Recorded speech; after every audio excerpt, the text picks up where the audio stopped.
this. Oh, did I lag? Hello? Okay. But anyways,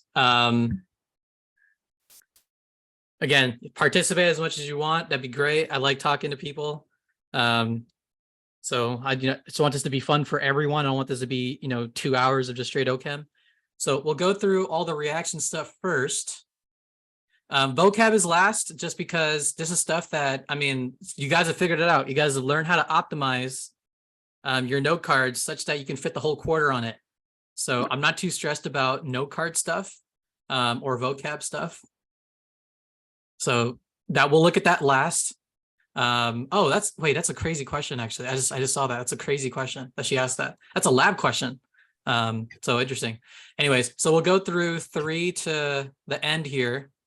And we won't just look at every problem just as a problem. We'll also talk about other things, because obviously she's not going to give you the same exact practice exam. She's going to vary it. So we'll look at all different types of questions she could possibly ask. Okay, cool. Let's just get right into it. Amino acids. This should be the most fresh in everyone's mind, right? This is the stuff we just talked about. And so amino acids, this is probably one of the more important things that you learned, because this will go directly into your ABI or biz classes.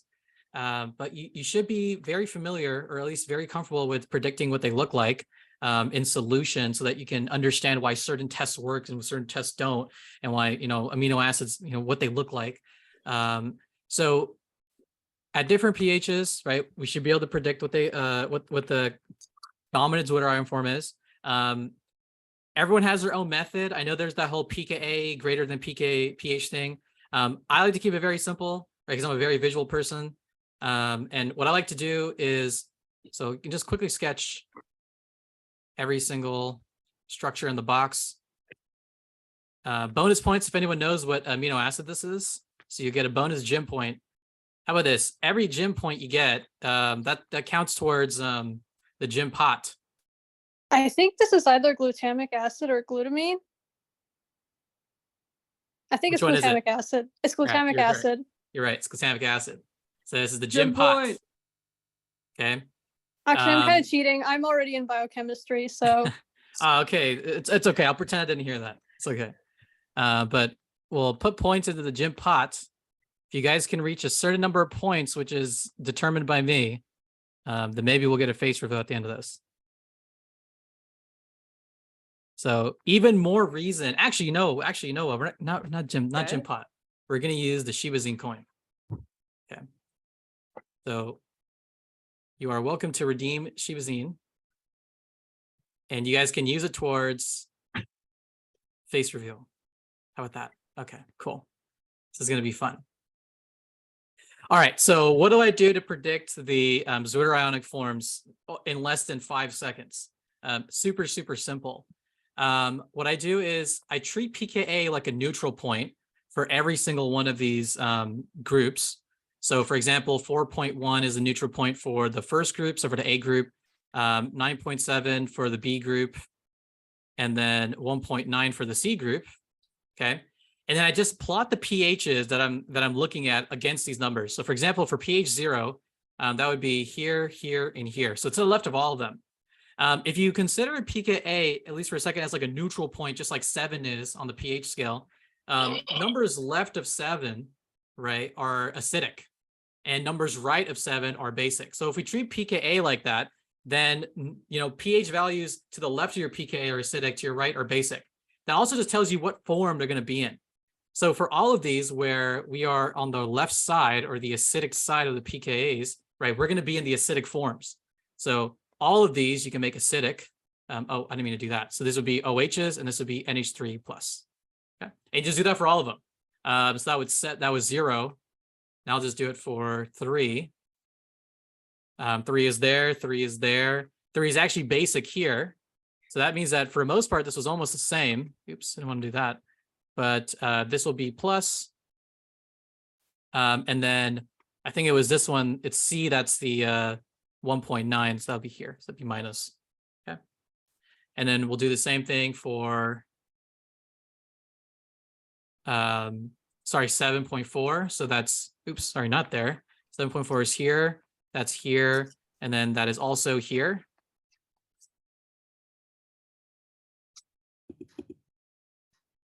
So again, it looks like the 4.1 group, which is this guy, is going to be basic.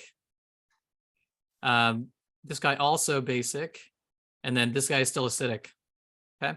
And last but not least, 11, right, which we can easily just plot to the right of everything. So everything is going to be in its basic form. Okay, cool. Look at that. Less than a minute, we finished all of these, which is great, isn't it? Great to have finished that very quickly. Okay, cool. If you want to, you can also calculate the charge like very quickly if you wanted to, up to you. Like this is +1. Can I go over that again? Yeah. So what I'm doing here is I'm taking the amino acid, just kind of drawing it in its generic form, right? In no charge state. And then, yeah, it is Jimothy. Thank you. And then we have these pK values here. No faces, yeah. If we treat this as neutral, right? So we treat this as neutral, and we have an acidic and basic side, right? And wherever the pH plots against the pKa, that tells you what form it should be in. So for these values, right, 0, right, would be on the left. Sorry, is it hard to hear me? I think it's because there's unmuted mics. You know, normally I really like hot mics. Oh, I've gotten some insane hot mics. We can talk about that after. But maybe not today. Okay, cool. All right, hopefully it's easier to hear me. So I was saying, you take the pKa, you treat it as a neutral point. Any pH left to pKa, right, is on the acidic side, right? Any to the right is on the basic side, right? So 0 and 3 would be on the acidic side of 4.1, 7.4, and 11, right? Those would be on the basic side of the pKa. So that tells you for that functional group, in particularly, I think it was, sorry, this one here, right? For this one here, right? That functional group is going to be acidic at 0 and 3, and then basic at 7.4 and 11. Okay. Cool. All right, so that's the trick there. You can do that very quickly. And again, if you want to, you could, if you wanted to, like calculate the charges, if that helps you. I know for some people that does. PI is pretty simple, right? There are basically two tricks here, right? If it's aspartic acid or glutamic acid, which have the COOH R group, right? You just take the two lowest pKa's and you sum them. So I think sum is this, whatever, the E thing. Not a mathematician. And you divide them by 2. If it's basic, so it's histidine, arginine, or lysine, you sum the two lowest. Oh, sorry, two highest. pKa. And then you divide by 2. So in this case, it looks like we have, as someone gratefully told us, it was glutamic acid, right? So that's an acidic. So we just take the two lowest and we just sum them and then divide by 2. So we would just take 4 and 1.9. I hate math, so I'm just gonna do 4.0, 2.0, 6, divide that by 2. That's gonna give us 3. Pretty simple. I think you will probably get a pretty simple one on this. I'm aware that there's one. I know that there's one of these amino acids. I forget which one it is. There's one that's really weird. I don't remember though. But I don't think you'll get that one. I think it's I want to say it's serine, but I don't remember. But I know there's one that's really weird and it doesn't follow the rules. But unless you mention it, I highly doubt you'll be bothered about it. So we'll just cross our fingers on that. Okay, cool. All right. For every other amino acid, so for everything else, that's not these 5. It's just the 2 pKa she gives you. So super simple. So a majority of these, I mean, if the values are 4.1 and 9.7, a majority of these will be whatever this is divided by 2. So like 6 point something, 6.4, or no, not like 6.8, or no. What is that? I'm so bad at math. What is it? 6.9, I think. I don't know. Anyways, a lot of them are going to fall into into that average because they are, you know, it's just those two values average. There's no like second value. So lucky us, right? Lucky us. Oh wait, no, not 4. Sorry, not 4. It would be the 1.9 value. My bad. I knew something was wrong. That's way too high. So it'd be what? This would be 7, 11. So this divided by 2. Yeah, that makes more sense. So like 5 point, what is that? 5.67-ish or 3-ish? I don't know. 5 point something. Cool. Math is not my strong point. I have not really thought about math in a long time. Cool. All right. Sorry, there's been a lot of chatter. Let's see. Looks like, oh, Will brings up a really good point. Yeah, Will brings up a really good point. Will's point is that if you kind of figure out the left side, you can kind of keep it pushing forward towards the right, because it looks like, at least the way this one was engineered, you just kept going, you kept becoming more and more basic. So that's a really good point.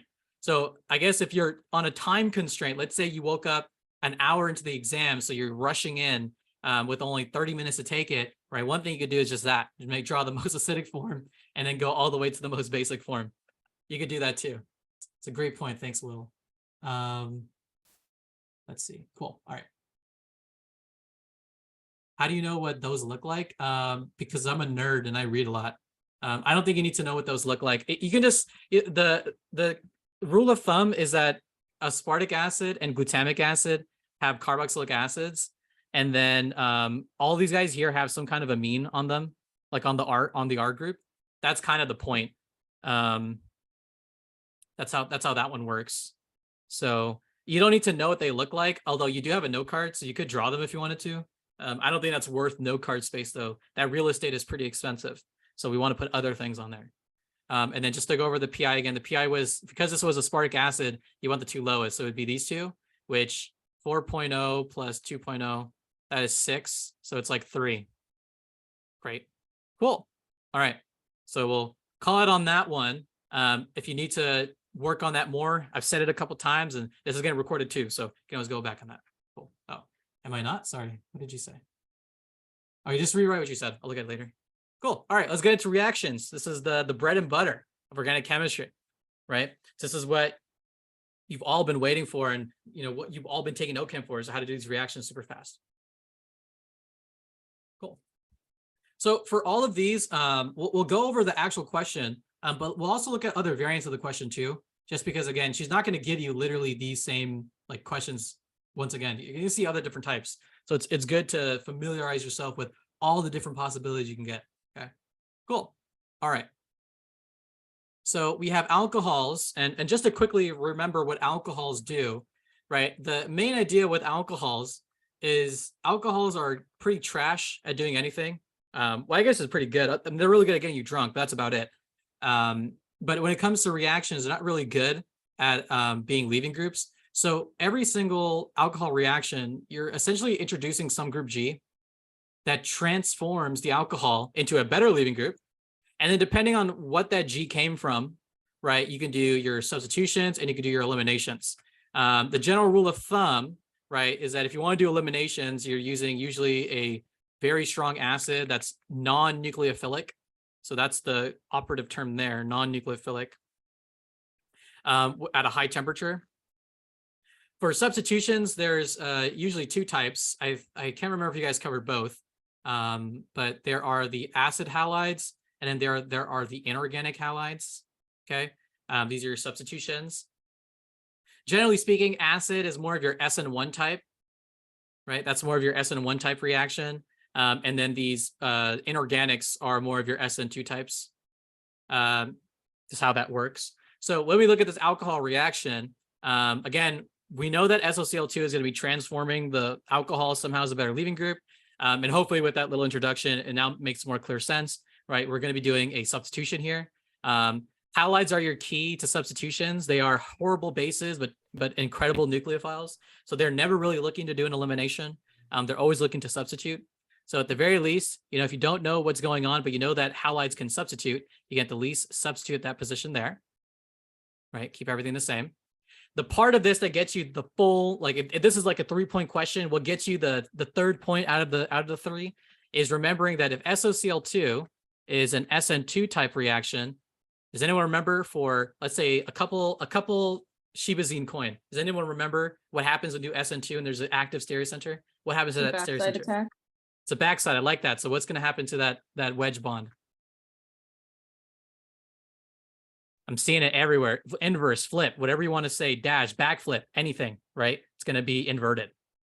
Okay, cool. So remember that SN2, we want an inversion of that bond, right? And keep in mind, right? We want inversion of the center we're reacting. So this guy should always stay a wedge, right? That's also the trick too, right? She's giving you a stereocenter, but you have to control yourself and not change it, right? You have to not invert that. Cool.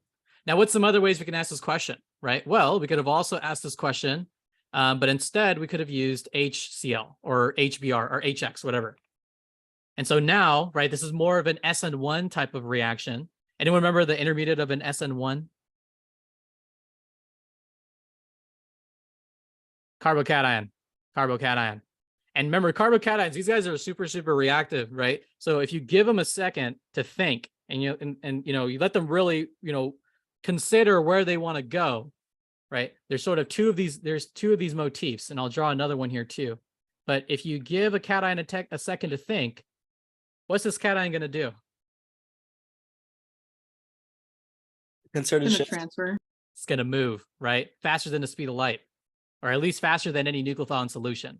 And so these are generally the two motifs you want to think of, which is like a tertiary center or a quaternary center. It might be useful to remember that branching centers next to a cation will do this. But in either case, we'll get a shift. Hydrate shifts are super simple to predict. Like if we have a hydrate shift, it's a matter of just switching. So the cation and the H here will just switch places, right? Pretty simple. Alkyl shifts are a bit more difficult, just because you have to move something. But in this case, you're just, if we focus on the dash moving, right, it'll just move like that. So we just switch the cation and the methyl there. Sorry, there we go, like that. Okay. So how do we know if there's going to be a hydride or an alkyl? If we have a tertiary center next to the cation, it's going to be hydride. H's move faster than alkyls, right? If there are no H's, then an alkyl has to move instead.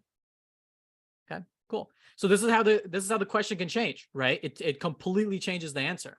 And so instead of having, I didn't mean to erase that. But instead of having that, inversion on the center that we initially added,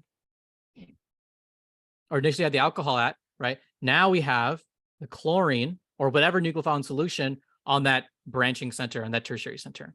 Okay. So see the difference between SN2 and SN1 vastly changes the answer. Okay. Should we think of SOCl2 as Cl minus? Yeah, I would do that. Yeah, definitely. The other reagent that's like this is PBr3, by the way. There is no SOBr2 in this class, but there is a PBr3. Works exactly the same way. Okay. And you're totally right. Carbocation formation is an SN1 thing. So you wouldn't expect this in SN2, right? SN2 wouldn't have a cation. Okay. How do we look at something and decide if it's going to be SN1, SN2? Is it based on how good of a electrophile something is, or how good a leaving group something is?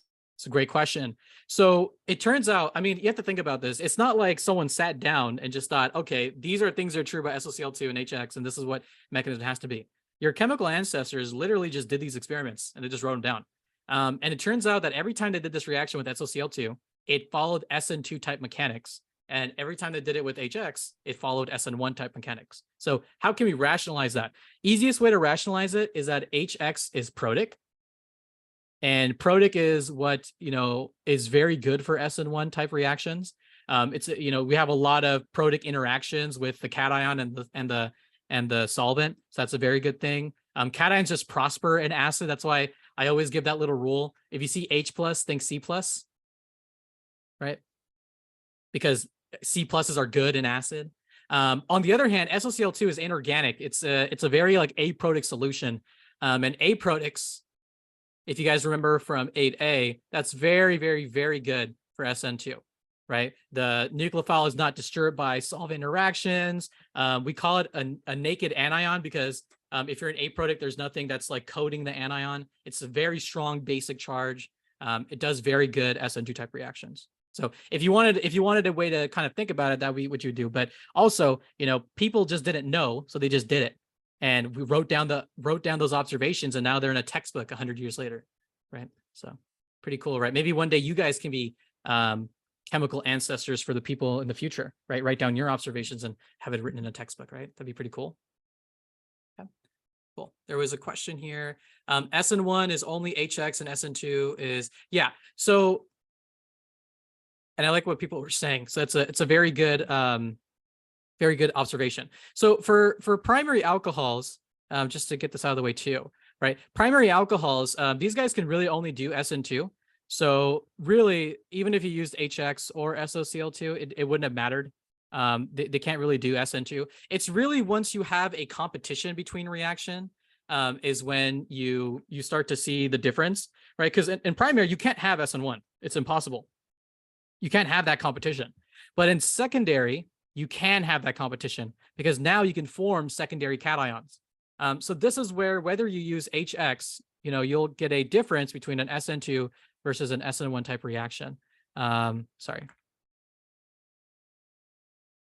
Yeah.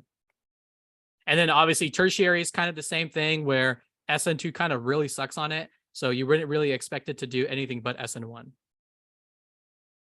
So if we wanted to pinpoint where this is most important, and if we wanted to kind of guess what Dr. Levens is going to ask you guys, it's probably going to be a secondary alcohol, right? Because that's where the decision has to be made. It's easy to memorize that primary is always SN2 and that tertiary is always SN1, right? But where you really get a decision and where you really have to put everything together is the secondary, right? Is this perfect for SN1? Is it perfect for SN2, right? The conditions and all that. So cool. It's a great question. So I'm really, really enjoying this. All right. I'll never advance, will I ever advance chemistry. I refuse. Say that now, but you would just wait. Cool. All right. So that's the first question. Hopefully you had fun with that. Just to very quickly, oh, you know what? I'll also save these slides too, and I'll throw them up just in case anyone's writing stuff down. Just because we are on a bit of a time crunch. Not like a time crunch, but I do want to get through these. I don't want to take all night. But let's look at some just elimination examples. So let's say really quickly, this was like H2SO4 and delta, right? So that's just telling you that there's heat, it's heated. So you want an elimination type reaction. It's same kind of mechanics where H2SO4 would prefer to do E1, but again, if it's a primary, it has to do E2. So in this case, we will have an E1 type reaction. Quite often, I will hear people say that you want to do a shift here. You can if you want to. It doesn't really matter. The point is that we're going to form a double bond. So we look at the positions adjacent, and we can form a double bond. If you want, you can also shift it. No big deal. The answer doesn't really change is the thing, right? You just have more options, I guess, to think about in terms of which hydrogen you eliminate. But always you want to make the more substituted. So I'll put it in green. We'll want to take these H's off. And so essentially we want to form these double bonds here. Okay. Again, in this case, it doesn't really matter whether you shift or not. And I don't really think there will ever be an example where it does matter, but you can form these alkenes here. Okay. Cool. So that would be sort of an E1 type of elimination. Now, just because we talked about it, let's just think about the E2 version of this. So H2SO4 delta. The E2 version, because this is primary, just means that the only position we can eliminate off of is that. So had to look like that. No cation whatsoever. It just eliminates, right? Form water, and then this guy just flies off. Okay, cool. All right, that's elimination. Yeah, cool. So we'll call it on that for that. If there are any other questions, I'll kind of try to monitor. Primary is always going to be SN1, SN2 for the SOCl2s. So the primary alcohols are always the bimoleculars. So if you have a primary alcohol, right, it's always going to do either SN2 or E2 because you don't have the capability of forming a cation. So unimoleculars can't really compete here. They don't really have a position to compete. It's where secondary and tertiary is where the cation can form, is where the competition happens. And yes, this is SOX2 or Cl2. Yeah, probably just Cl2 is fine. Cool. All right. And let me just save this slide. Cool. Nice. Those are the alcohols. B is really jumping the gun. I was kind of hoping this would be a little bit more linear in terms of the things that we learned. Actually, so let's just quickly jump to F then, just because we're on the alcohol roll. So we might as well just keep talking about alcohols. right? Chromic acid, right? That's a very strong oxidant, especially since it's aqueous. That's giving you a hint to that there is water. The general rule of thumb is that these hydrogens here that are next to the alcohol facilitate oxidation. So if you want to oxidize, you can. You just use chromic acid. You usually use dry chromic acid if you want to oxidize once. If you want to oxidize twice, you use wet or water, right? That's what wet means, is that there's water or that it's aqueous, right? You can oxidize twice. So primary alcohols have the ability to be, you can control their oxidation. If you wanted to stop at the aldehyde, use something like PCC. If you want to continue to the acid, you just put some water in there. And this is actually, the way this works is it's really hard to keep chromic acid dry. So you kind of keep it stored in a very nice, in a desiccator type situation where it just pulls out all the water. And when you do these kind of reactions, you have to oven dry all of your material or all of your like glassware. Because if there's even a drop of water, even just a single drop of water, you have to think about that. On the molar scale, a single drop of water can be millions and millions and billions of water molecules that can catalyze or they can, push forward this oxidation reaction.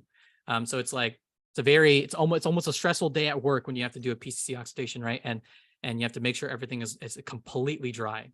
Okay. But primary alcohols oxidize as such. Secondary alcohols also have this hydrogen here, so they can oxidize as well. But it doesn't really matter whether it's wet or dry because there's only one hydrogen there. So whatever you use, whether it is wet or dry, right, it'll always just give you a ketone. Okay. Tertiary alcohols, they're not invited to this party because they don't have the H ticket, right? So they can't get onto this super yacht. So unfortunately, it's NR. Okay, cool. So when we look at this problem, right, just make sure your alcohols have hydrogens, right? If this were a PCC oxidation, right, then we could expect that both get oxidized once. But since this is a chromic acid, it's a wet oxidation. We know that the secondary alcohol will definitely oxidize to ketone. And then the primary will just go ahead and slap on that carbonyl. Okay. Cool. But again, let's say that this was PCC, just for the sake of seeing it, PCC would have stopped here. That's where PCC would have stopped. And I'll draw it this way, just so you guys can visualize how it's transforming, right? All we're really doing is adding a double bond there. Okay. Cool. Oxidations are pretty simple. How do we know the first one? Sorry, do you mean this one here?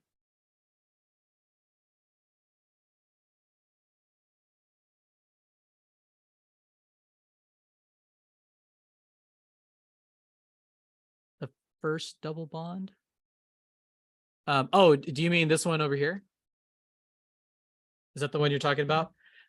So this chromic acid, and this is primary, right? This is a primary alcohol. There's two of these hydrogens here, right? Oh, sorry, the other one? Oh, this one here? Are you talking about this one?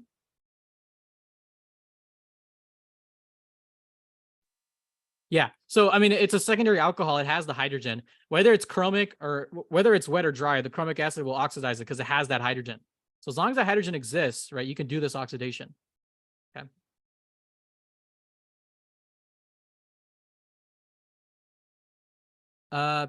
PCC. So whether you use PCC or Jones, it doesn't matter what type of, like, there is no like, oh, well, actually, no, that's a lie. So the only oxidation that won't work is a tertiary, right? Because it doesn't have that H.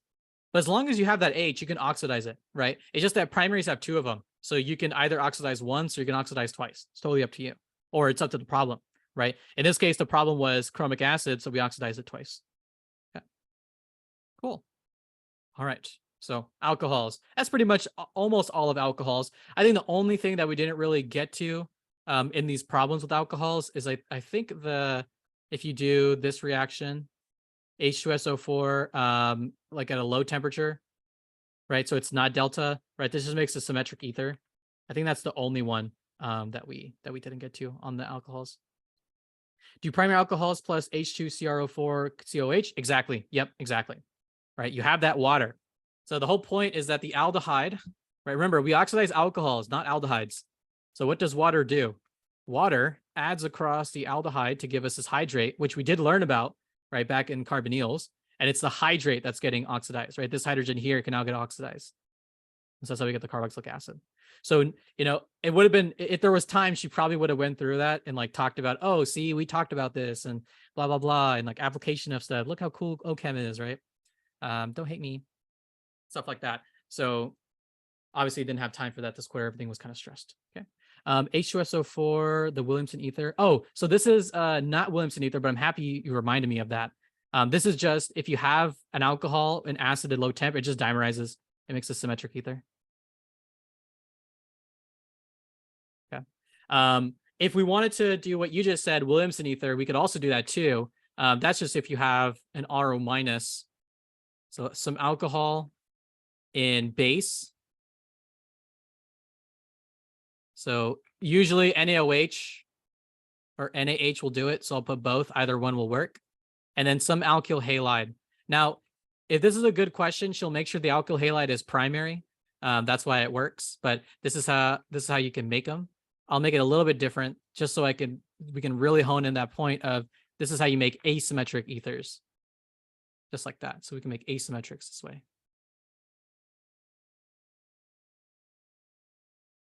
Okay. PCC makes aldehydes if it's primary. Yeah, if it's primary. If it's secondary, it's always just to make a ketone.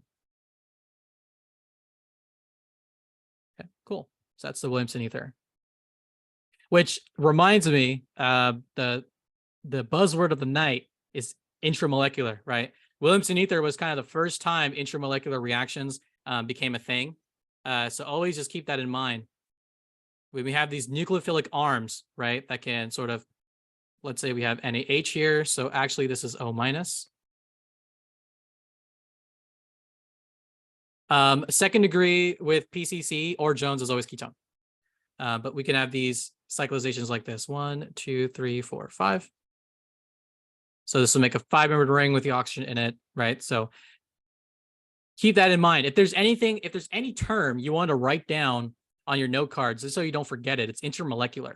Don't forget your intermolecular reactions. Those are, you know, I'm not sure how much they showed up on the quizzes, but they're definitely going to show up on the final. They're like the favorites in the series.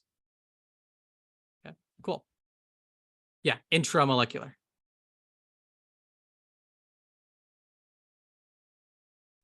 Can you show where the NaOH came in again? Yeah. So what the NaOH does, right? Why do we need it? Any base will do it. So I'll put B here, but B could have been OH minus, it could have been H minus, but it does that. So it kind of exposes the anion, right? Deprotonates the alcohol, and that's what goes ahead and swoops there. Okay, cool. All right, nice. All right, great questions, great questions. Cool. So that's alcohols, and we'll have to call it there just for sake of time. Let's look at the benzene reaction first, because I think that's what came next anyways. Benzene reactions, right? There's 5 of them, or about 5, like 5 types of them. And then, you know, there's many variations on 2 of them. But the general idea is you have sort of your metal reactions, which I'll put as Me, X3, RX. Actually, let's do it this way. And then we have the acyl versions, right, of which there are 2 steps here. Okay. And so at least for the halogenation, it's super simple. You just replace something with X. It's the frail crafts that are a little more, you know, they take a little more time to understand. A majority of them rearrange. A big thing with the alkylation is that they make great branching centers. Right, so this is the alkylation reaction. To kind of avoid that, right, you do the acylation.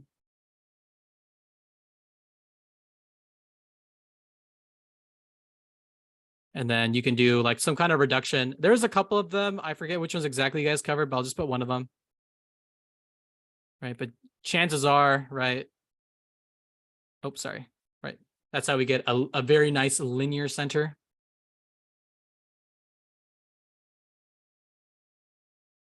Okay, but those are your metal reactions. Your acid reactions, so those that are done in H2SO4, right? That's just sulfonation. Oops, sorry, it's SO3. And then nitration. And again, very, very simple. Just add either an SO3H or you add an HNO2. Now, I don't remember, so someone can enlighten the chat. So I'll just say this, but I don't remember if you guys were taught this, but you can also reduce the NO2s. So if Yeah, anyone we did remembers, cover this. sorry? We did cover this, yeah. Ah, thank you. Thank you. So yes, so you should know this one. So that'll also reduce that too. Okay. Whatever reduces this also reduces this. NO2 is a very, very, very, very, sorry, I know I have bad handwriting. I'll rewrite that. But NO2 is very, very reducible. So anything that can reduce a ketone will 100% reduce the NO2 as well. Okay, cool. What is the like what is like that branching center part? Like is it like an alkyl shift? Is that what's going on there? Yeah, exactly. So because a majority of these primary like bromides or halides in the reaction will, like, for example, mechanistically, they always do this rearrangement here, right? Like that. And then benzene attacks at the secondary center. It basically means that Friedel-Crafts alkylation is only good for branching. If you wanted a linear center, it's not going to be your best bet. You'd have to go through the acylation reaction. So if you do an alkylation and you find yourself drawing a branch like that, that's probably the right thing to do. That's the whole point of that reaction. In terms of if you want a linear center, though, you have to go through the acylation route. Or if you're doing an acylation and you reduce, you should end up with that linear center. So if linear is hard to understand here, another way to think about it is like a CH2 center. If there's a CH2 there, that works. Or if there's like a branch or like a Y shape of some kind here, that's also very good. Okay, for the alkylation reaction. Okay, cool. So again, for 3 out of 4 of these reactions, really you're just placing the thing, whatever you're reacting onto the benzene ring. So halogenation, the bromine just adds to the ring. So super simple, right? That's like one of the best. You don't have to overthink it. The one place that maybe some of you might want to go back and practice a little more is just the alkylations. Just get it back into the hang of predicting those shifts. That can usually be a bit difficult. And there's always a place where you remember you did it for the quiz and then immediately ejected it out for the next quiz, which is totally fine. Okay, cool. So I would highly recommend going back for that. CH3 COCl, the COCl part, you can replace that with this here, if that helps you think about it better. But this is just an acylation. And remember, directing effects, right? That was a big thing in this class. If you have the space, I would highly recommend writing it down, right? Activating groups, direct ortho para. Actually, I won't write it like that. Let's write it like this, right? Activating groups will direct things ortho and para. So electrophiles here and here, right? Deactivating groups will just direct the meta.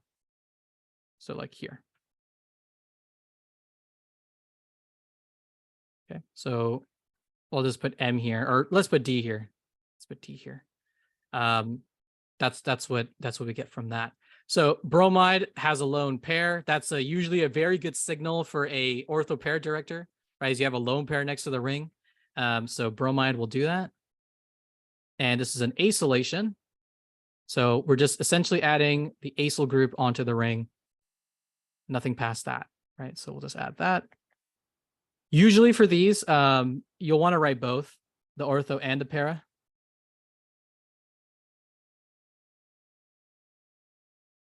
So like that.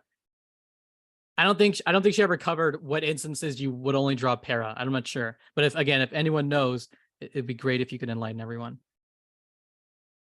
What were the names of the last two on the right? Sorry, these two here. These are the Friedel-Crafts reactions. So Friedel-Crafts. So this here is the alkylation, and then this here is the acylation. Okay, cool. Yeah, so activators, usually the key to an activator is that it has a lone pair. That's like the biggest giveaway, right? That's how I figured out bromine was an activator, because I had the lone pair. Ortho-para director as well, right? So that's usually a big giveaway. Another giveaway, or another group that falls into this that's not as good, is a alkyl chain. So let's say I just had like an R chain that's also an ortho-para director. Not as strong though, but it's up there, right? It's on the table for activating. So those guys are the ones that'll direct ortho-para. Usually a meta director will have either some kind of cationic atom at this position. So like NO2 is a cationic nitrogen, or it has something with an implied cation. So CF3, right? There's no cation on fluorine, sorry, on carbon, but there is an implied one, right? Because there's 3 of these fluorines. This carbon is really, really positive, right? We call electrophiles, like these electrophiles that have a really high positive, we call them a hot electrophile. They're really hot. They really want to react. Okay. Yeah, that's a deactivator. Yeah. Okay. So that's like a very quick way. If you don't want to dedicate any space on your note card for that, it's a really quick way to remember that. Just really quick rule of thumbs. Okay. The H3O plus is actually because the final step in the acylation mechanism is this. It forms this complex here. And to break that, you need the acid. So there is no protonation going on other than to just break this complexation here, which actually means that there's a very good vocab question here, right? A very good vocab question is that acylations require one equivalent.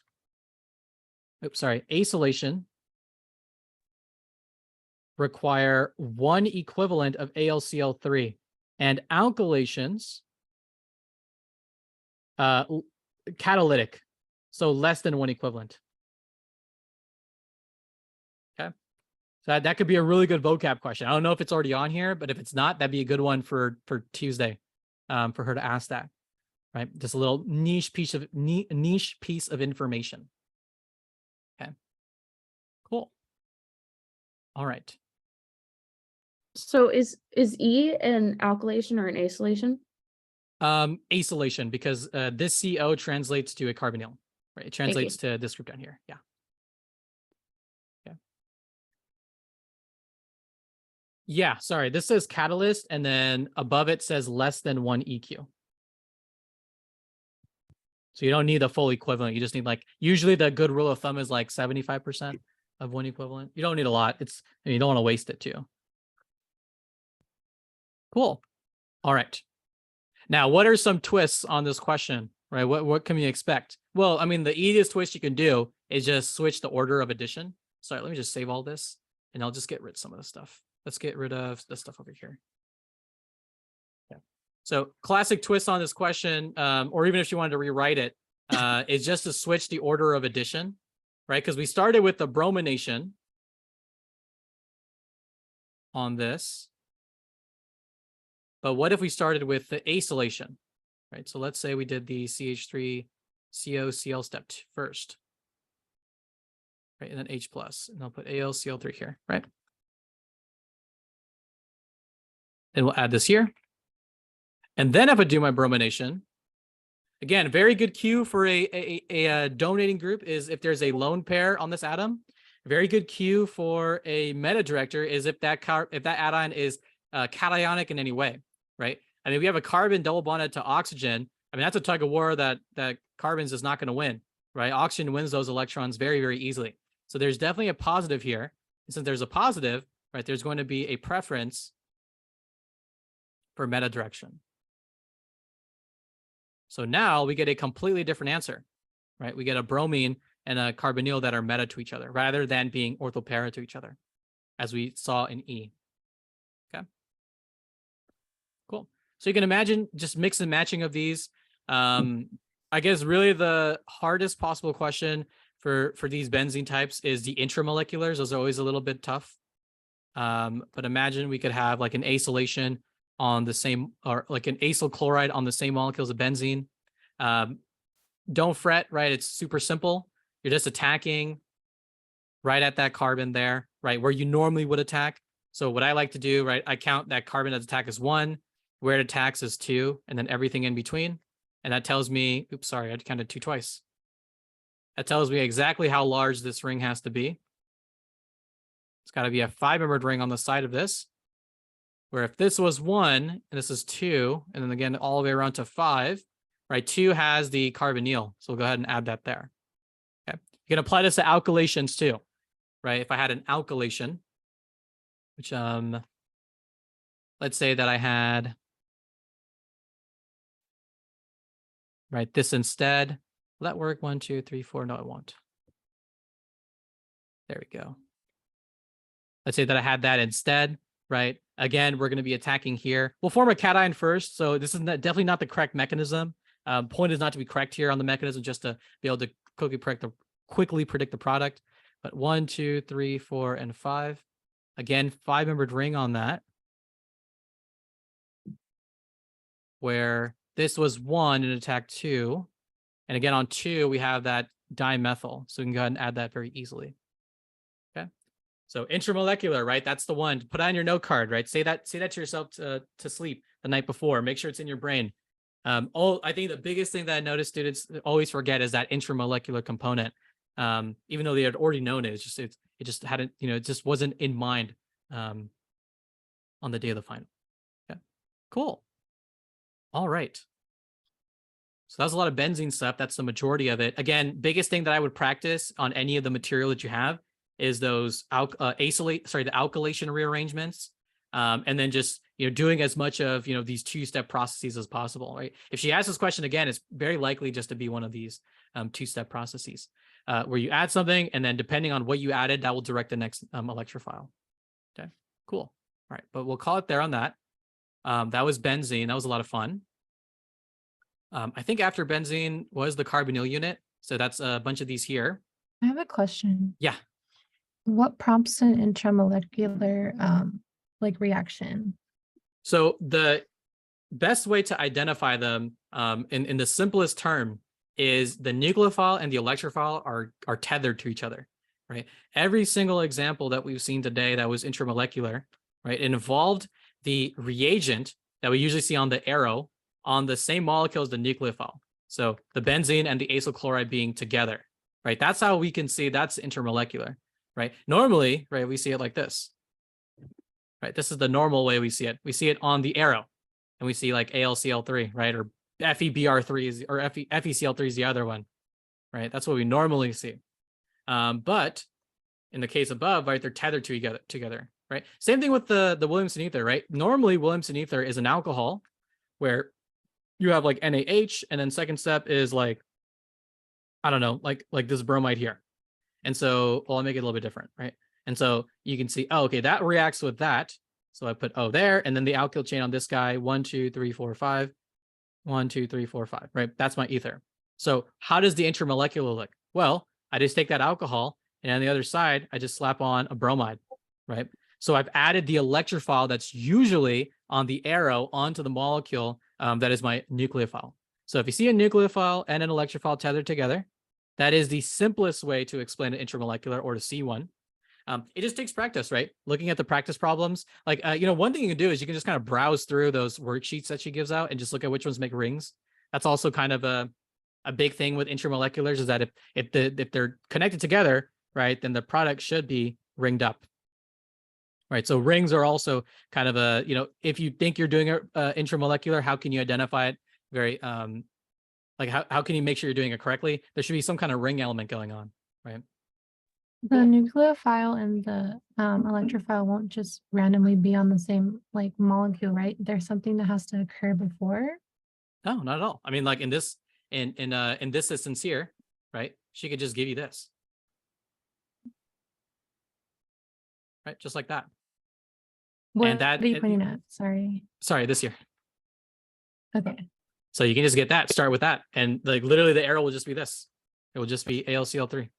And so, instead of worrying about, oh, was there a print error where the electrophile go? Just takes realizing and having the confidence to say, oh, that's my electrophile right there.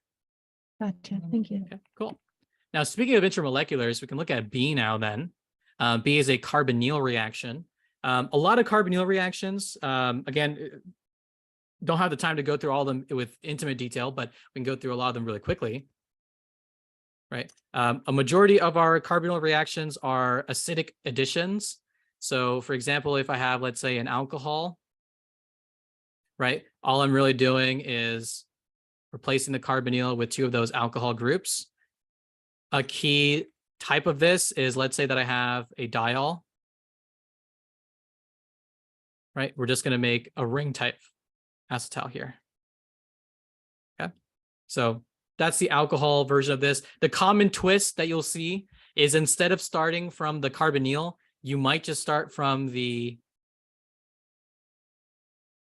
like the diol itself, and you'll add in a carbonyl, right? That's a common twist on this. As long as you can recognize that the diol, there is a carbonyl and there is acid, you know there is an acetal forming.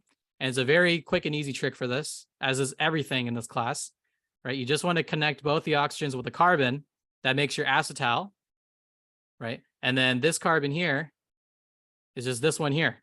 So if there's like an R1 and an R2, you're just going to add R1 and R2 onto that carbon there. Okay.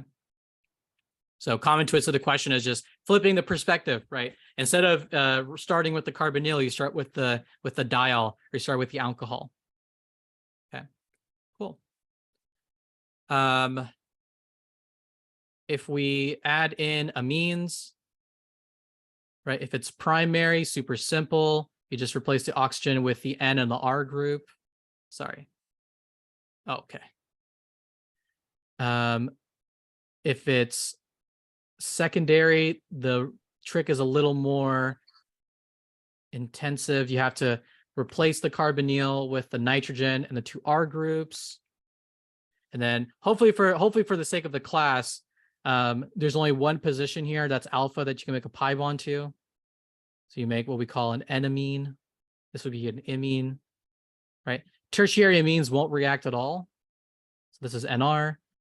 That's more of a vocab thing. I don't think you guys have ever gotten an NR in the class as an answer, so I wouldn't worry about it too much.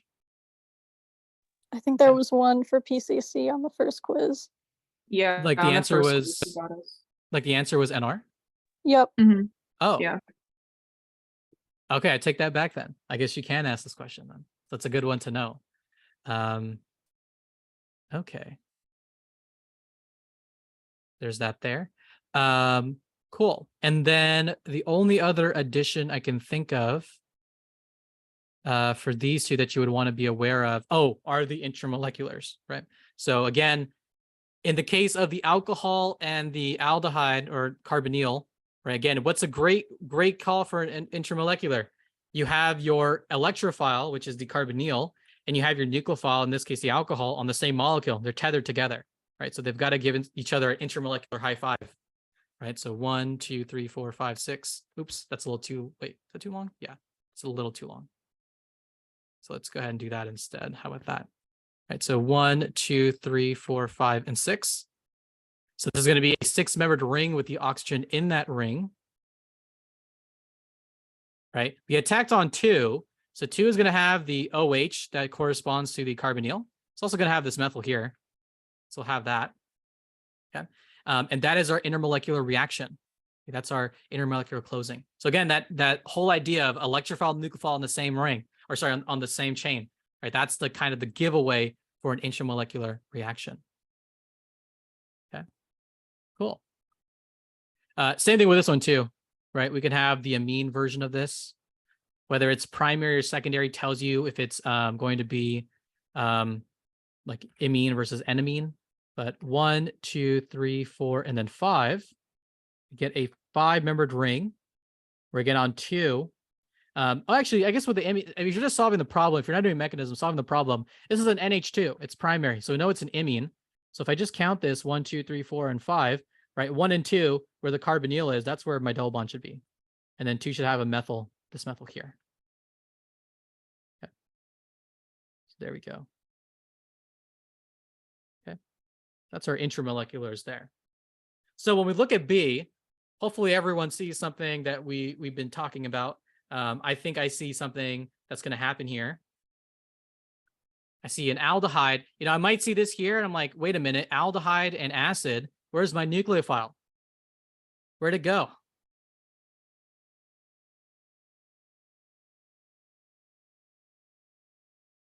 Where is my nucleophile?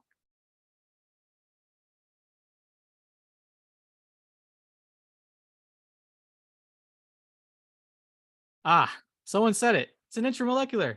It's an intermolecular because my nucleophile is where? Where is it?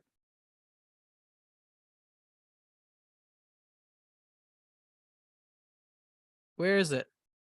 What is it? Starts with an O, ends with an H. It's an OH. Yes, it's an OH. So this guy's just going to go ahead and attack right there. Okay.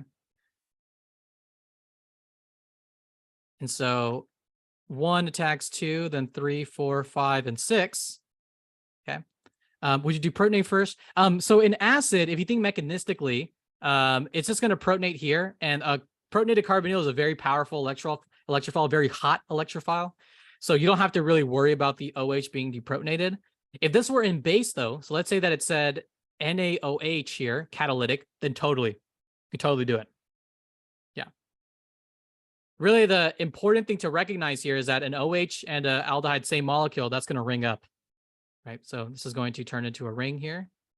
1, 2, 3, 4, 5, and then 6. Okay. And then if I kind of just get rid of some stuff here, just so we can see this a little better. Right. On 2, it's an aldehyde. So the acid would protonate, this would protonate the aldehyde.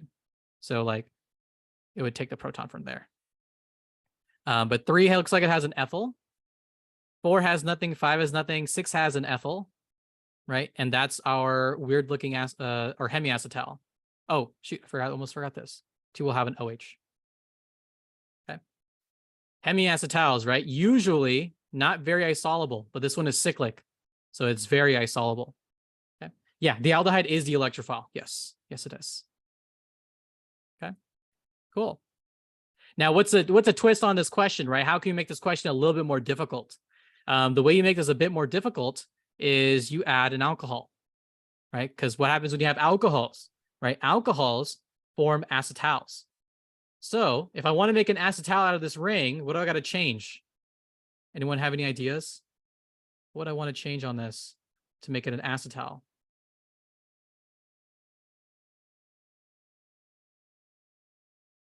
Would we want the oxygen in the ring, the second one as well? So the ring will stay the same. That won't change. If I look at an acetal, we have an OR-OR group. If I look at a hemiacetal, we have an OR-OH group. So what's the difference between the two structures? The R. Sorry? Oh, the R, right? It's OR versus OH. Right. So this is what's making this a hemiacetal. So if I want to turn this into an acetal, what do I have to change about that? What do I turn that O into? Or I guess the H into here. Mechanistically, yes, this will turn into water and it'll fall off. That is true. But what do I want to, if I'm just predicting a product and I know that there's ethanol in solution, what do I change the OH into? Someone's got it. What's the R group? Make it an ester. I think you're using the wrong term. I think you meant to say ether. But what Oh, would be my the bad. Yeah, ether. yeah? Ether. What would be the R group though? What would be the R group? And ethyl. Yeah, exactly. It'll be an ethyl. Yeah, it's just this group here. Yeah. Sorry. Let me just move this over. Get rid of that. Cool. So that's how you make this one a little more challenging. Okay. It's actually it's kind of cheeky to draw out molecules like this, where there's an alcohol and the aldehyde that are not ringed up, because in solution, they're always the ring. It would make no sense for them not to be a ring. So it's always a little, I mean, you can actually not even have anything here and just ask what it looks like. It will never, you don't really need to catalyze it. The ring formation is just so favorable. It'll just ring up. Yeah, cool. All right. So that is the additions. And again, all these are usually acid catalyzed. That's the main thing there. So if you see acid, So- sorry, go ahead. The You protonated the OH and then it turns into water and leaves. Then Yeah. the OH attacks. And then Okay. this one will go ahead and attack. Yeah, exactly. Okay. Nice. Cool. All right. So go ahead and save the screen here.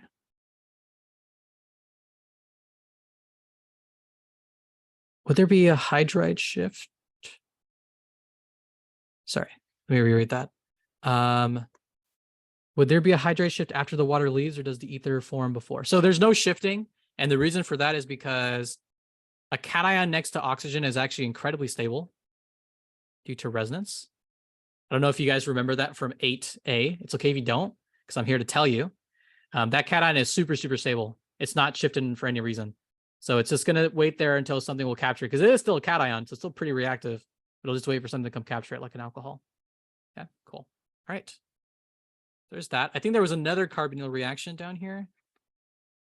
Oh, there's more of these. Okay, that's good. Okay. Oh, I guess there's more. Okay, we missed some stuff. It's fine. It's fine. All right. Cool.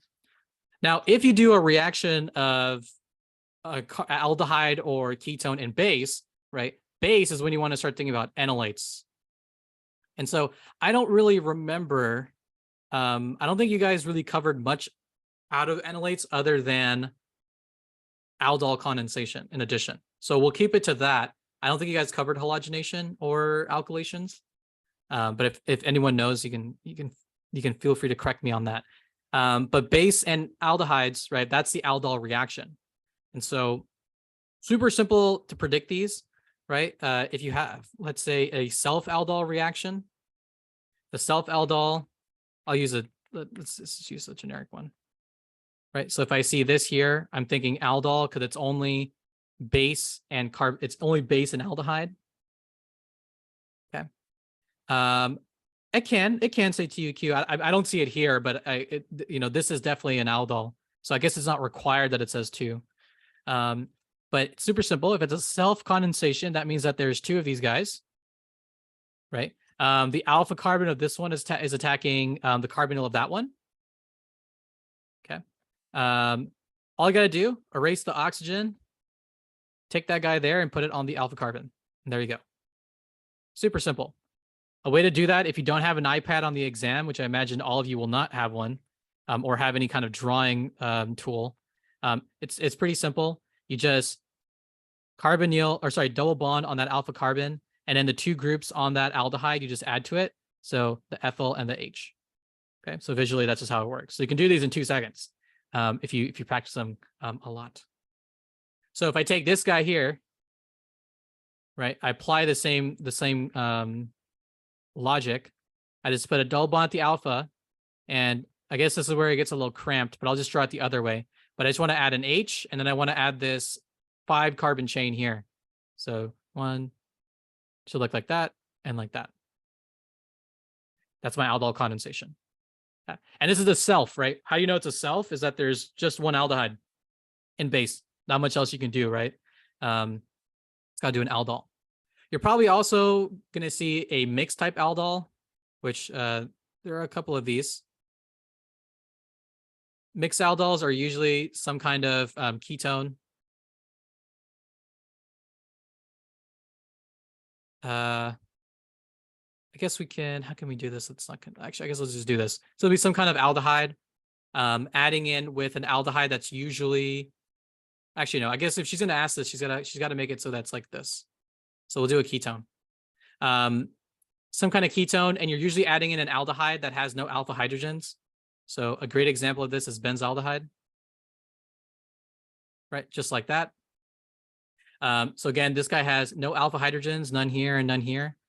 Very common mistake people make. That's an ipso hydrogen, ipso, not alpha. Ipso is on top of. So this H is on top of the aldehyde. It's not next to it. It's not alpha to it. So please don't touch that. That's a very sacred hydrogen. You will anger Clayson. He will roll in his grave if you take that off. So please don't do it. But generally, again, the ketone is usually the guy that makes the aldehyde. Sorry, the enolate attacks the aldehyde. So if I want to predict this very quickly, right, double bond here, and then the 2 groups. So the ring and then the hydrogen, just like that. Okay. So what about NaOH that facilitates this? Like, what is it doing? Yeah, it's a Why- great question. So NaOH, what it's doing is it's pulling off the alpha hydrogen to make the enolate. So this here. So this is the active nucleophile. This is what's going ahead and attacking everything in solution. So that's how you know. So that's why whenever you see a base in carbonyl, a very good thing to think is, oh, that base is forming an enolate, right? Whether it's a ketone enolate or an aldehyde enolate. I think in this class too, you guys are saying ketones never condense. So it makes things simpler. So really only aldehydes will condense with themselves, or ketones will attack aldehydes. So pretty, hopefully that simplifies things for you guys. Okay. Cool. Now this is also something I'm not sure of. So as always, anyone can chime in on this, but I'm not sure. I can't remember if you guys covered the difference between heat and no heat. If you did, then the no heat example is pretty much the same. Let's say you did this in no heat. The only difference is that instead of having a double bond there, you just get rid of the double bond, and then on that beta carbon, you just put an alcohol like that. So there should always be like a 1-3 relationship, or another way to think about it is that there should always be a carbon between the carbonyl and the alcohol. This is if there's no heat, but I don't think so. And I think someone said you guys didn't cover that for aldol. So I'm totally willing to accept that. So just put that on the side just in case. I just want to say it just in case. It doesn't hurt to just say it. Okay. Cool. Oh, you guys did cover it. Okay. Okay. So now we have a conflict of information. So we got to have the duel out on this. So what's it going to be? I You're mean, I shocking. remember she explicitly was like, she explained up to the OH and then was like, oh yeah, and then you dehydrate if it's in heat. Like she Okay. mentioned it like very briefly. I don't think we'll see it, but it was mentioned. Cool. All right. I hope not. But anyways, again, not a bad thing to hear. Not a bad thing to just hear. Okay. Cool. All right. So those are the mix. And as always, intramolecularity, right? What if I put 2 aldehydes on the same chain, right? What's going to happen there? Well, they are going to condense, especially if they're in base. Okay. I've been seeing this question a little bit in the chat a lot, which is a lot of people are asking me, what are the conditions for an intramolecular? And again, there is no one set thing that will tell you it's intramolecular. You just have to recognize or realize that the electrophile and the nucleophile are on the same chain. And again, it just boils down to also just seeing examples. So I'm just going to do my best to show every single intramolecular I can think of, because there's no other way to know, right? Until you've seen it. So I'll do my best to get to all the possible ones I can think of, which is why it's nice to look through these examples, because then it serves as a way to remind me. Okay, cool. So 1, 2, 3, 4, and 5. If we do this type of cyclization here, so the nice thing about aldehyde aldols that are intramolecular, there's one kind of shape that generally all of them fit. It's either this 5-membered or the 6-membered, but they always look something like this, where the aldehyde is kind of outside the ring, and then between 1 and 2, we form a double bond. So this is what every single aldehyde condensation looks like that's intramolecular. It looks something like this. The 6-membered is just, it upgrades to 6-membered, right? That's it. It just looks like that instead. So it's just a 6-membered ring now. But that's what all the aldehyde ones look like. And then it's just a matter of like, if she puts something on 4, which she likes doing that, putting things on the carbons, you just got to add them in. So just be paying attention to that. The ketone aldehyde ones are the ones that are a bit more, not trickier, but they're just more examples of them. For example, if I have this one here, right? The ketone will cyclize from there. So 1, 2, 3, 4, and 5. And this will give a general shape that looks like this, where this is 1. Oh, sorry. This is 1, 2, 3, 4, and then 5. Okay. Again, if it's going to be 6-membered, you just upgraded a carbon. And you just give it that, just like that. That's all that looks like. If it's, instead of being 5 here, it's 6. So if this is 1 carbon longer, that's about it.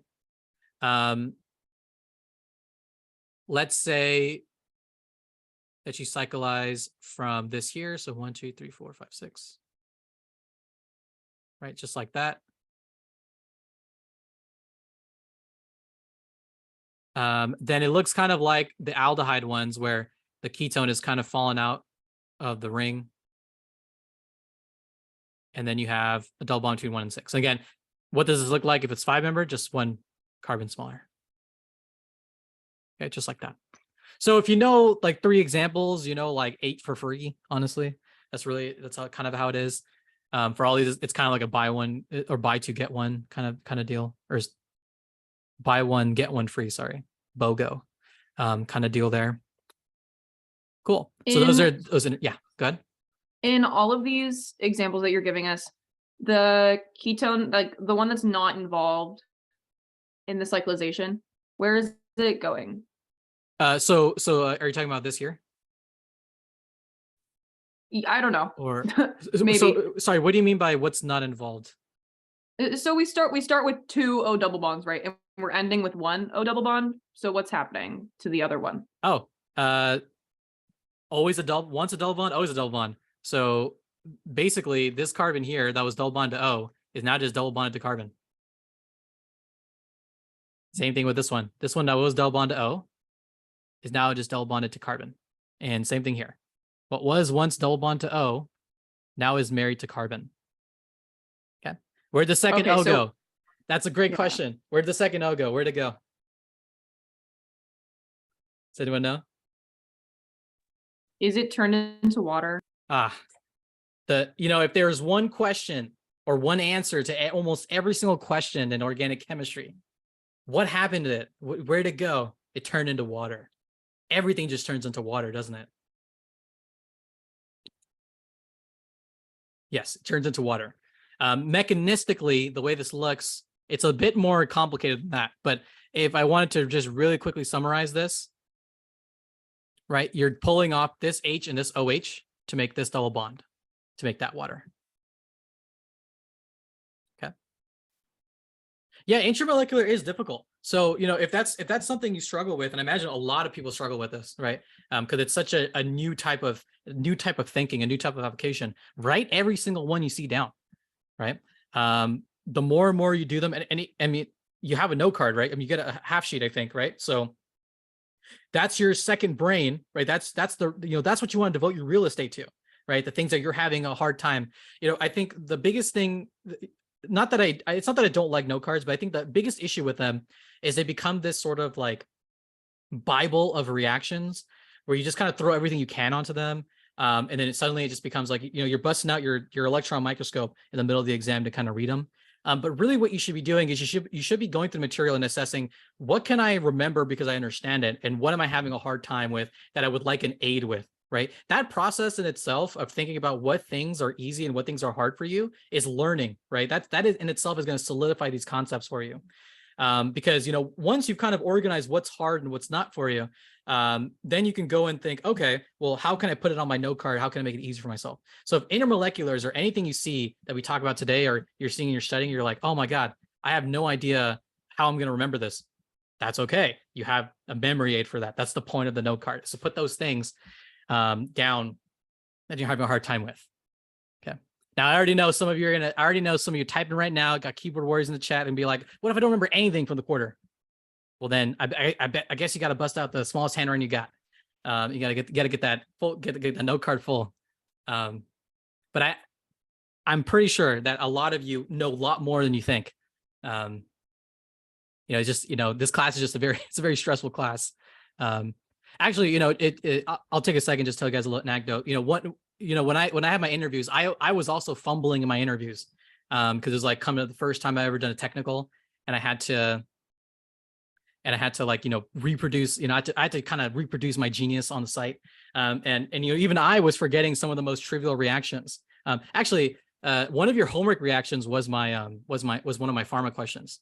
I'll get to that at the end. I don't want to waste anyone's time. So I'll talk to that later. Okay, cool. All right. So that's the Aldol stuff. So just keep that in mind. A couple of these are probably nice to put on your note card just to remember. Nothing too bad there. Okay, cool. All right. So that is the first part of the multiple choice. Only took us like an hour, which is great, right? Not too bad. Now we have a second page that we can spend another hour on. And then finally, we've replicated the exam conditions, right? Did we do C? Did we? Did I forget it? Oh, I forgot it. My bad. Oh, did you guys skip this one? I have time. Don't worry. Even if we go past 9, it's okay. It's being recorded. If you have to leave, you can go. It's being recorded anyways. And I'm only really caring about getting through mechanisms. Might have to cut that, but we'll get through usually everything else. But yeah, I understand if we can't go through mechanisms, which is fine. I was wondering if you can maybe talk for a few minutes on if we're doing a mechanism and we're getting stuck and we're struggling with where to go next. If you had any advice on how to evaluate where to go next in a mechanism. yeah, okay, that's a great question. So we'll come back to the predictive products. So let's look at the mechanism just for a second. So it always helps to kind of remember a little bit about every mechanism, or have like a little tip for every mechanism, just so you know what to do. One of my biggest tips is if you're in acid, you should always just protonate something. That'll usually just help you out, and push you along forward. The benzene mechanisms, I think all of you should spend maybe like an hour or two in your studying time, and you will get all of them down, because you can essentially boil both types down into like, 2 different types. One type is the H2SO4 mechanisms, which is you have some active unit. So like I'll just call here RE, right? H2SO4, right? Protonate something.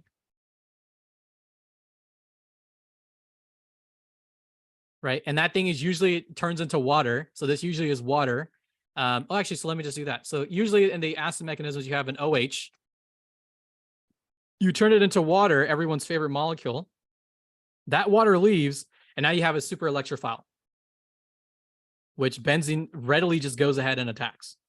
So that is the idea behind the H2SO4 mechanisms. So if you're stuck, just make water. That will usually help you. The metal reactions are kind of the same. You're just not really making water. You're usually making some kind of like, I guess, halide water or metal water. I don't know. But usually there's a metal that's attached to a bromide, and anything can be here, but it's usually the A component here that becomes electrophilic, whether because bromide leaves or because it just forces it to be electrophilic. So benzene wants to attack here.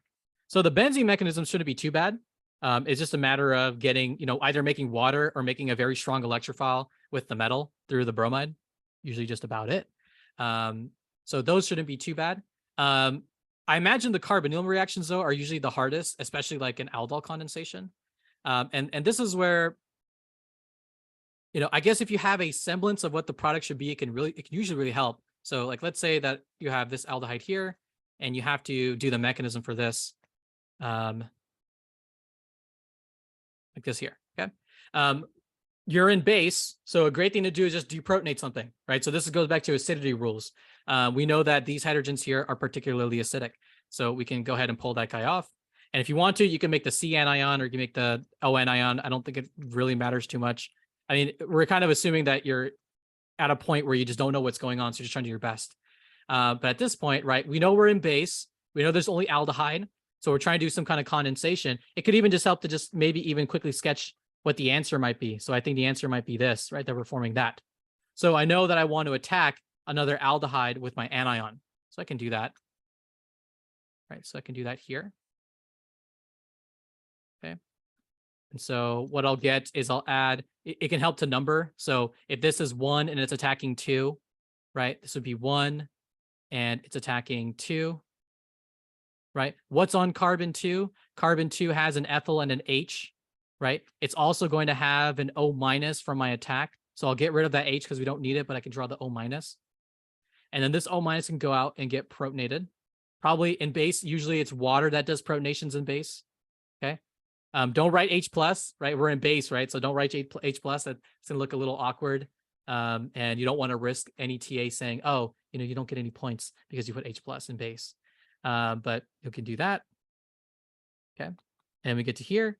And again, because we kind of understand that we have to do kind of a dehydration here, right? Let's just say let's just say that you just, you don't know what to do, right? You just completely forgot and you just didn't write it on your paper, right? What can you do to just come back, right? Just to get some points, if not all of them.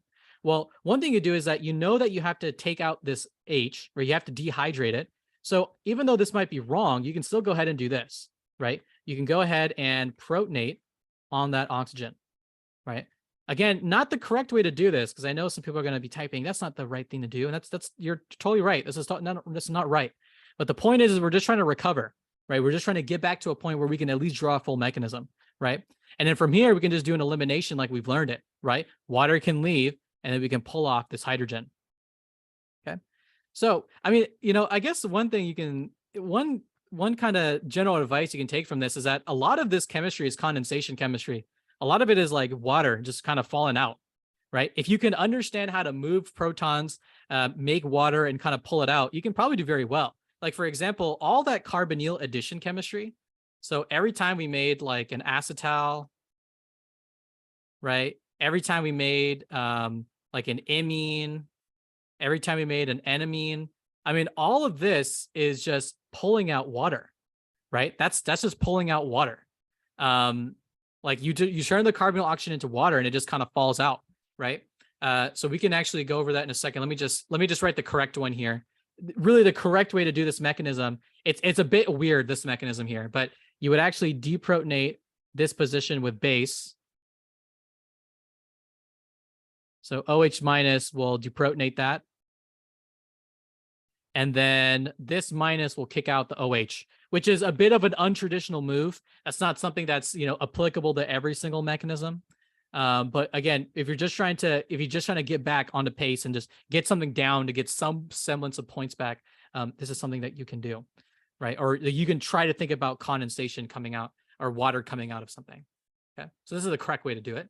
But like, let's say that you're stuck on a carbonyl reaction, right? Like, let's say you're not sure how to proceed. Yes, that's a good summary. That's a good summary. Let's say you don't know what to do, right? Well, two pieces of advice. Whenever you're in acid, you go ahead and you protonate. So protonate something. Carbonyl protonation is a good one because that will advance your reaction. Okay. And so once that carbonyl is protonated, the nucleophile can attack it. But now that we're here, maybe we're not sure what to do, right? Let's just make water, right? Let's make water and see where water takes us. I can do that very lazily in one step, but I recommend you guys do this in two. Once you guys have become graduated 8B organic chemists, you guys can also do things in one step. But unfortunately, until then, you have to do things in two steps. So you'll have to take this off and protonate in two different steps. But we can go ahead and make water, and water can go ahead and fall off, right? That's all water's job is, right? Water's job is just falling off, right? And so we have this cation here. For those of you that remember, and for those that don't, it's all good. I'll just remind you guys. That oxygen there is stabilized, right? But when we get to here, right? Hey, look at that. I've seen that intermediate before. I was just doing the mechanism and I seen it back here, right? And the great thing about organic chemistry is that, usually if things look the same, they have the same reactivity. And so this protonated carbonyl, I think will have the same reactivity as this, kind of protonated carbonyl. It's like one. And so go ahead and we'll add this guy in, right? So we're using what we've seen before and we can guess pretty well as to what's going to happen next, right? And hopefully we can all recognize, yeah, this is actually the way to go. So something will pick this up and we'll make this. So if you want like a general piece of advice that you can kind of generalize to most things, not everything, but most things, is if you're in acid, protonate something, maybe even try to make water. And if you're in base, deprotonate things, right? Pull off some protons, see where it takes you. That's probably the best bet there. Okay, cool. So that's my best advice for mechanism. And just for sake of time, that's probably all that I'll talk about there. Hopefully that was helpful for those of you guys. Mechanism is also great real estate, right? Anyone that's like sort of not sticking, you can kind of throw it on your note card. Can usually help. Cool. All right, let's look at these predictor products really quickly. K, I'll just talk about it really quickly. We talked about it earlier, right? This is sort of like if I had SOCl2. It's a substitution, but in this case, it's protic. So we know it's SN1 style, especially since it's a secondary. So just to go through this really quickly, right? Cation on the secondary, and I have a branching center next door. So by, you know, by magic, right, the cation is just going to switch over, and that is what bromide is going to capture on. So what I end up getting is this here. Okay.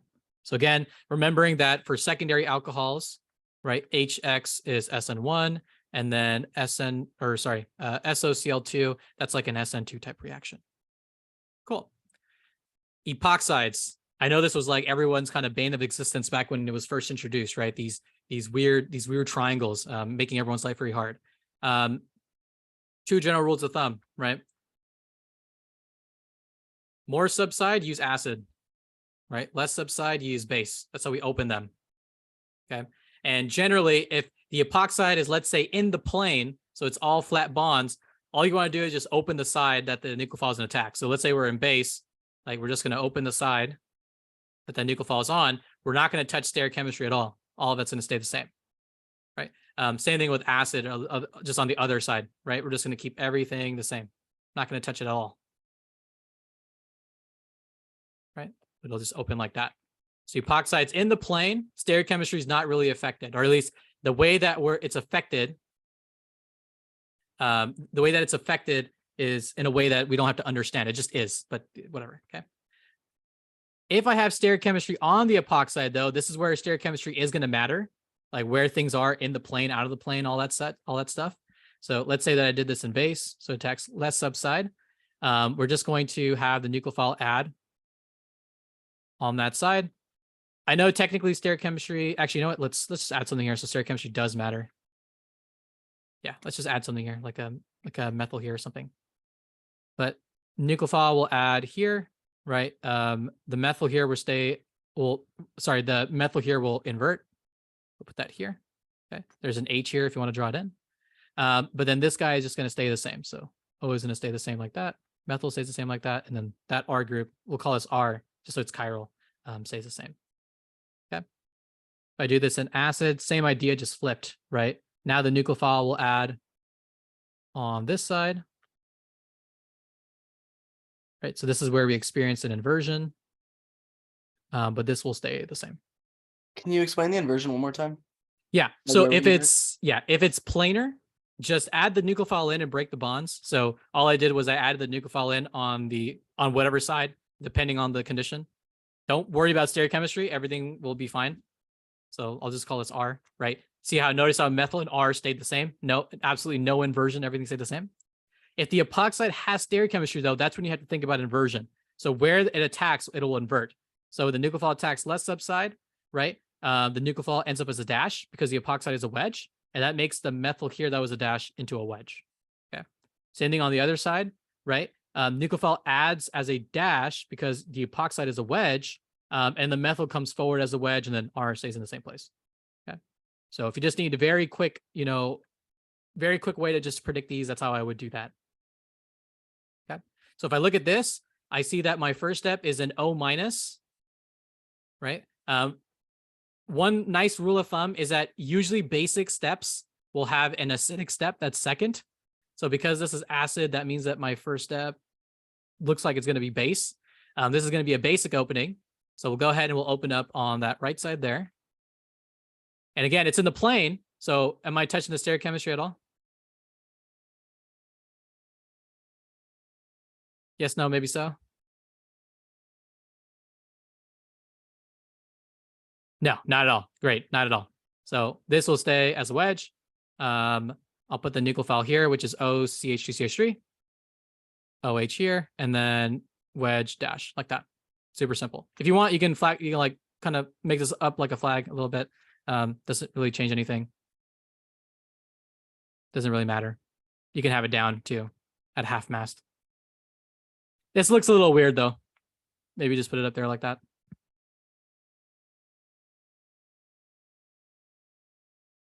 Cool. Now let's say that instead of having this here, we have H2SO4. Right, that's acidic condition. So now we're opening on the other side. And so now, same thing. We can push these up like that. and then OH here like that, methyl like that. Don't touch the stereochemistry at all, right? Keep it the same. Cool. And there you go. That's how it changes. You wouldn't have this step though, right? You wouldn't have that. Very, another like quick, thing to look for is usually H2SO4 or like HX is the acid. If it's an acid step, that's usually what you want to look out for epoxide openings. If it's an acidic condition, is one of these two, right? If it's not one of those two, it's probably basic. And then you can just, cherry on the top, look for the H2O plus as the second step. Okay. Usually O minuses, so like RO minuses, R minuses, H minuses. A majority of minuses are going to be basic openings. So you can look out for that and you'll probably be correct. Cool. All right. That's where we'll call it for the epoxides, except one last thing on the epoxides. And again, until you see it, right, it usually is very hard to see, but we could possibly have an example like this. I think hopefully someone knows what this is. Starts with an I, ends with intramolecular cyclization. What's the term I'm looking for?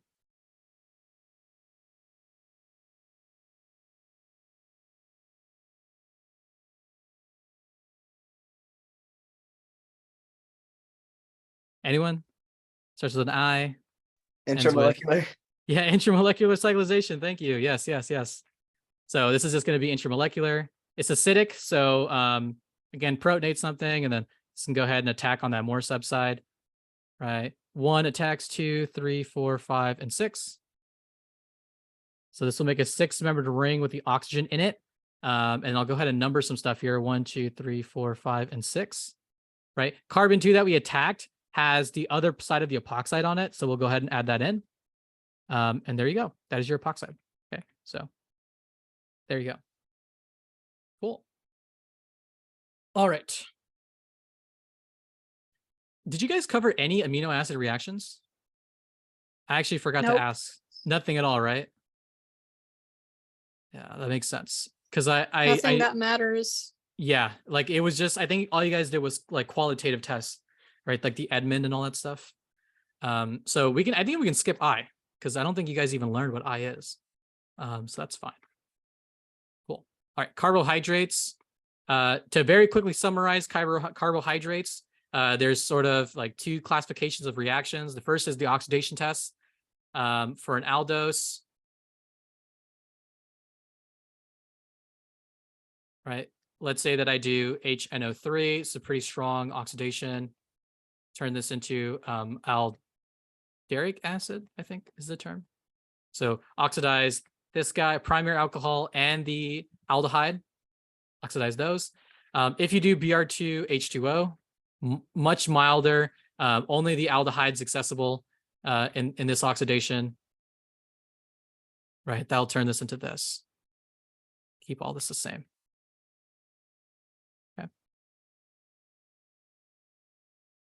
Ketosis can also respond to HNO3.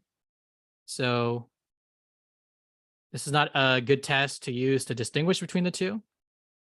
Right, you'll make also an alderic acid, an alpha keto alderic acid. Okay, but it will not respond to the bromide reaction. So this reaction here is an NR, no reaction. You need the aldehyde for that. Okay. So for this reaction, you're just COH and then COH. Okay. You can also reduce these guys. Fairly simple. Ketoses are the only ones that you have to worry about, because when you reduce ketose, you form the epimer, or you form 2 epimers, which is great, or maybe not great, but it's easy to predict. You just put the squiggly line. So just don't forget that for ketosis. The usual reducing agent is NABH4 here. You need something that's mild, that won't, blow up because there's so many alcohols on it. That's usually there. Aldose is fairly simple. It just turns into CH2OH. So I'll just do a glyceraldehyde reduction here. Okay, cool. There was a big thing on the quiz about modified sugars not being sugars. Don't forget about that. Anytime you oxidize or reduce a sugar, it's no longer a sugar. It is whatever it is. So alderic, aldonic, alditol, whatever you want to call it. So just keep that in mind. They're not sugars. Those are the oxidation tests. I think I covered all of them. I don't remember if you guys covered toluenes and phthalate, but they're metals. They do what they got to do. I think you only need to know, I mean, toluenes is just this is basically toluenes. Like it does the same thing here. And I don't think she'll ask you about ketose toluenes because that's really complex, how that works. And you guys didn't cover base-induced epimerization. So For those the are your, top, yeah, oh go ahead. sorry, just for the top right one, what's our reacting, like what's our catalyst? Oh, Yeah, NaBH4. Okay, yeah. thank you. Good question. Yes, that's NaBH4. Nice, cool. All right, there's that. I think I covered all those. That's all those oxidation tests. Only thing left is just the 2 types of cyclization questions. Or, you know, what happens when it's a cycle. Acid, anomeric, alcohol, right? AAA.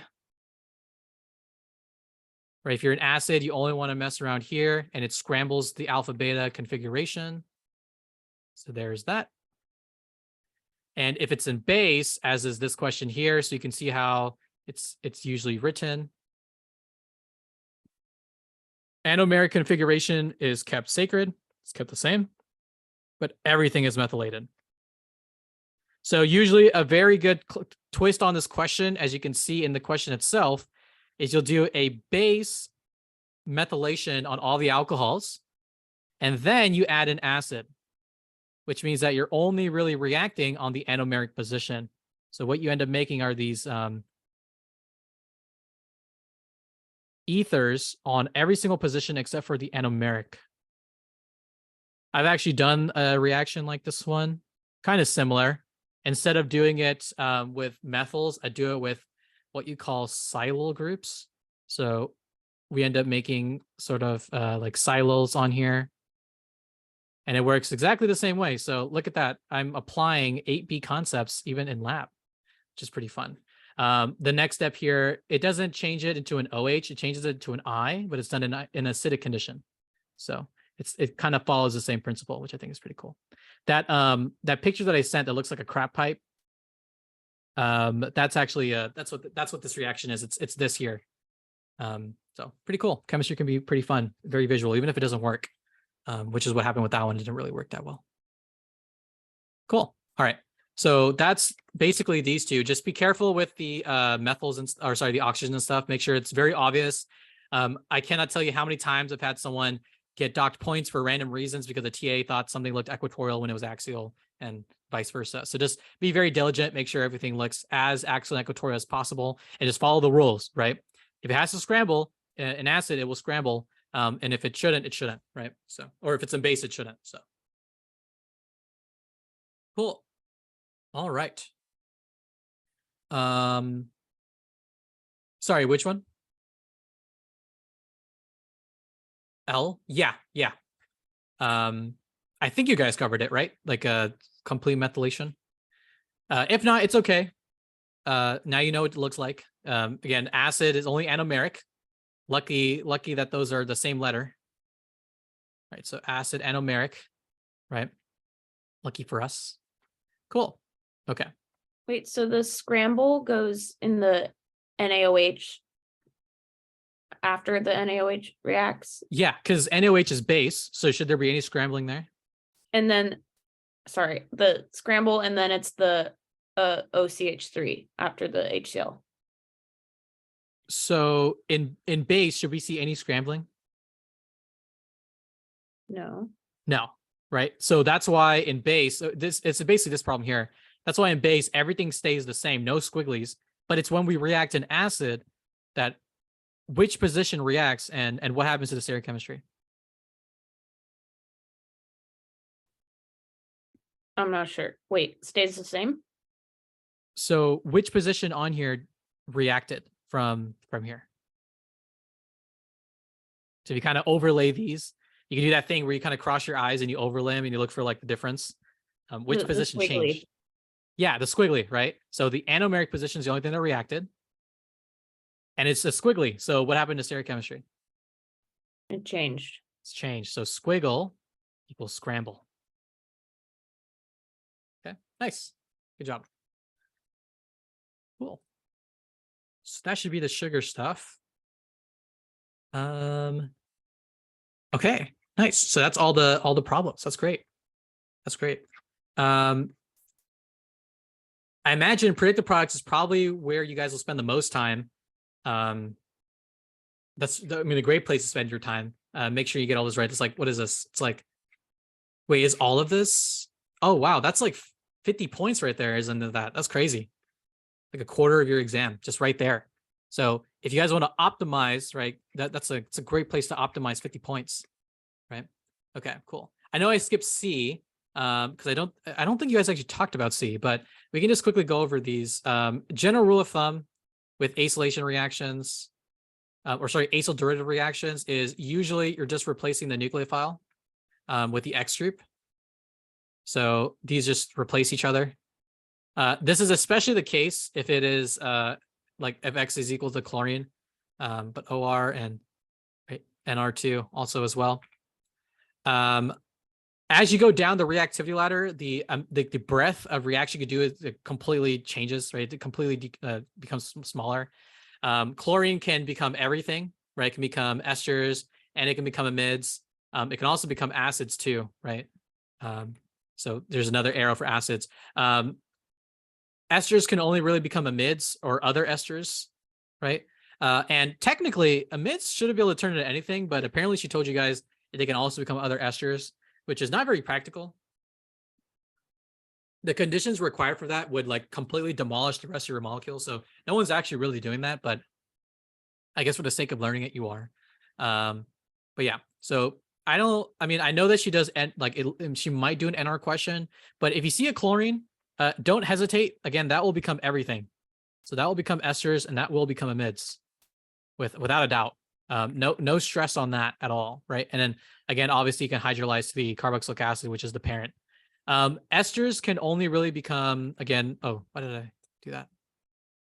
Esters can only really become, right, the acid, other esters, and then amides. And then amides, I guess, can maybe go back and create that. But that's a very strong maybe. I've never seen that in my life. So it's really weird for me to have seen that with you guys, but whatever. Cool. All right. So everything can hydrolyze to the acid, but then we have these three derivatives. Again, don't doubt yourself on the chlorine. Maybe have a little doubt on the amide and the ester, but hopefully there's just questions that you just got to switch them out. Okay. When it comes to reductions, acyl halide and the ester react exactly the same because they have relatively respectable leaving groups. So if you do some kind of hydride transformation, so usually lithium aluminum hydride, both of these will reduce down into primary alcohols, which you can see kind of just derived from, like, if you wanted a way to predict it easily, it's just like is if the carbonyl were just left and then reduced. That's how that would work.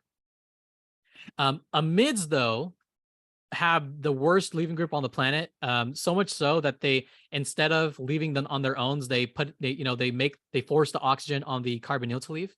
And so that's why this question I know was throwing some people off. Why is it the carbonyl kind of goes away? It's just because nitrogen is a very stubborn group. It's very not willing to leave. And so oxygen is kind of forced to leave when the hydrate comes knocking at the door. So unlucky there. Okay, cool. Now, a classic twist on this question, or on these questions usually, is instead of asking it from the perspective of the carbonyl, you ask it from the perspective of the nucleophile. So I think a lot of you are familiar, or a lot of you are very comfortable with, if I give you an acyl halide, what happens when I give it an alcohol, right? All that's happening is you replace the chlorine with the oxygen in its tail, right? But you can also ask the question from the alcohol perspective and add the acyl unit itself. The question doesn't really change. Again, it's just a switch perspective. So how would you solve this? You're just acylating the alcohol. So the alcohol just gains the acyl group and its R group, or the acyl functional group and its R chain. Okay, so that's like a classic, how can I rewrite the question so it's a little bit different on the exam? That's what it would look like. You're just putting the acyl group onto the alcohol. Same thing with if there were like an amine, right? So let's say there was like an amine, right? And you're adding in, let's say, I don't know, an ester, right? Again, as long as it's an acyl derivative that can do the addition elimination, all you're doing is you're adding the acyl group onto the nitrogen with the R group on it. Okay. So that's sort of like the twist to this kind of question, is just to ask it the other way. Cool. All right. So again, I'll go ahead and I'll just save the screen. But with that, that should be the majority of the predictive products, or any kind of variation. Oh, and again, I always keep remembering this because it's something that, you know, it can come out in every single chapter. If I have, let's say, like a carboxylic acid and an OH, 1, 2, 3, 4, 5, 6, right? And you can see I kind of even counted it too, right? Because the idea here is that this is just going to cyclize, get that intramolecular type of attack. So again, just having that electrophile and nucleophile tethered together gives you insight into, or really, I mean, it's a huge signaling element for a ring cyclization like this one. Okay, and you can do this with any derivative, right? Like if you wanted to, you could do it with an ester. And let's say there was like an amide or a amine down the line, right? That would just attack there. Okay. Stability questions. I mean, you could be asked to like, you know, order the stability of derivatives. That would probably be a good question. Could be asked.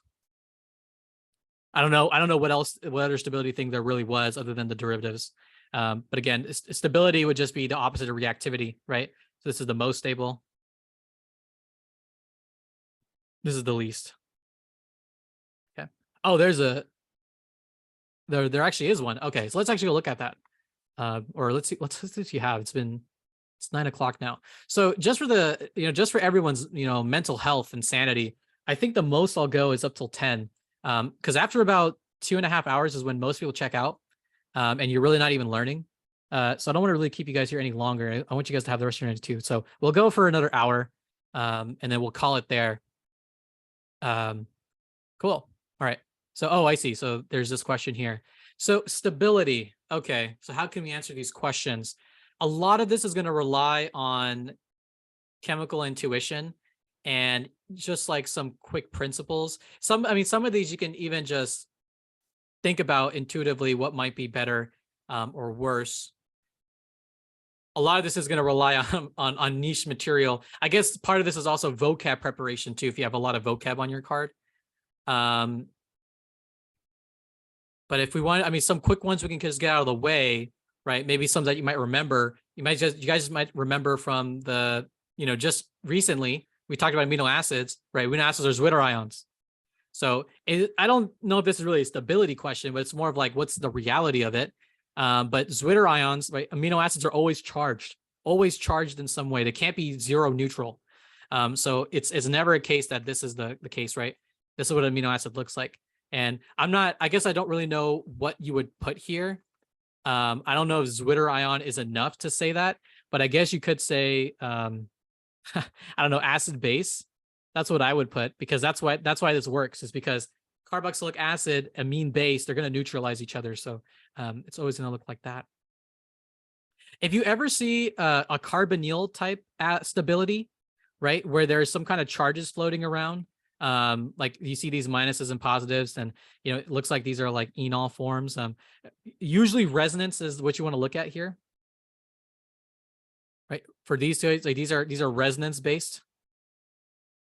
Right. So I know this was something that was really quickly glossed over when it was talked about. But when it comes to derivative stability, right, the ability to donate is what's going to determine the stability of the acyl derivatives. So when it comes to chlorine, chlorine is just too large. It's just too large. It can't really donate very well. Oxygen is the perfect size. So this, you know, the bond marriage here is very nice. So you can always look for some kind of, again, resonating, you know, resonating rule for this. I don't know exactly what you would put here, but I guess you could say this is more stable because better resonance. Okay. Better resonance is what's leading to the stability of this system here. This is not actually, it's actually incorrect to draw this. This is not real. Acyl halides always look like this, or they look like this. So it's not very correct to even draw that. So not very likely. Same thing with this one too, right? We can use resonance to explain why one might be more stable than the other, but it's a bit of a flip thinking because when we think about resonance here, right?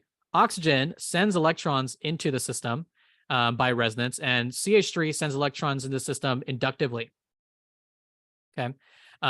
So if I were to think about, if I already have electrons in this system, right, we have an O minus, and we're sending more electrons in both examples, then both of these are actually pretty bad, right? Because you don't want electrons to clash into other electrons, right? So both of these are already off to a pretty bad start on stability because we're sending in electrons. It's just a matter of who's sending in electrons less, or which effect is, is weaker. Generally speaking, induction is a weaker effect than resonance.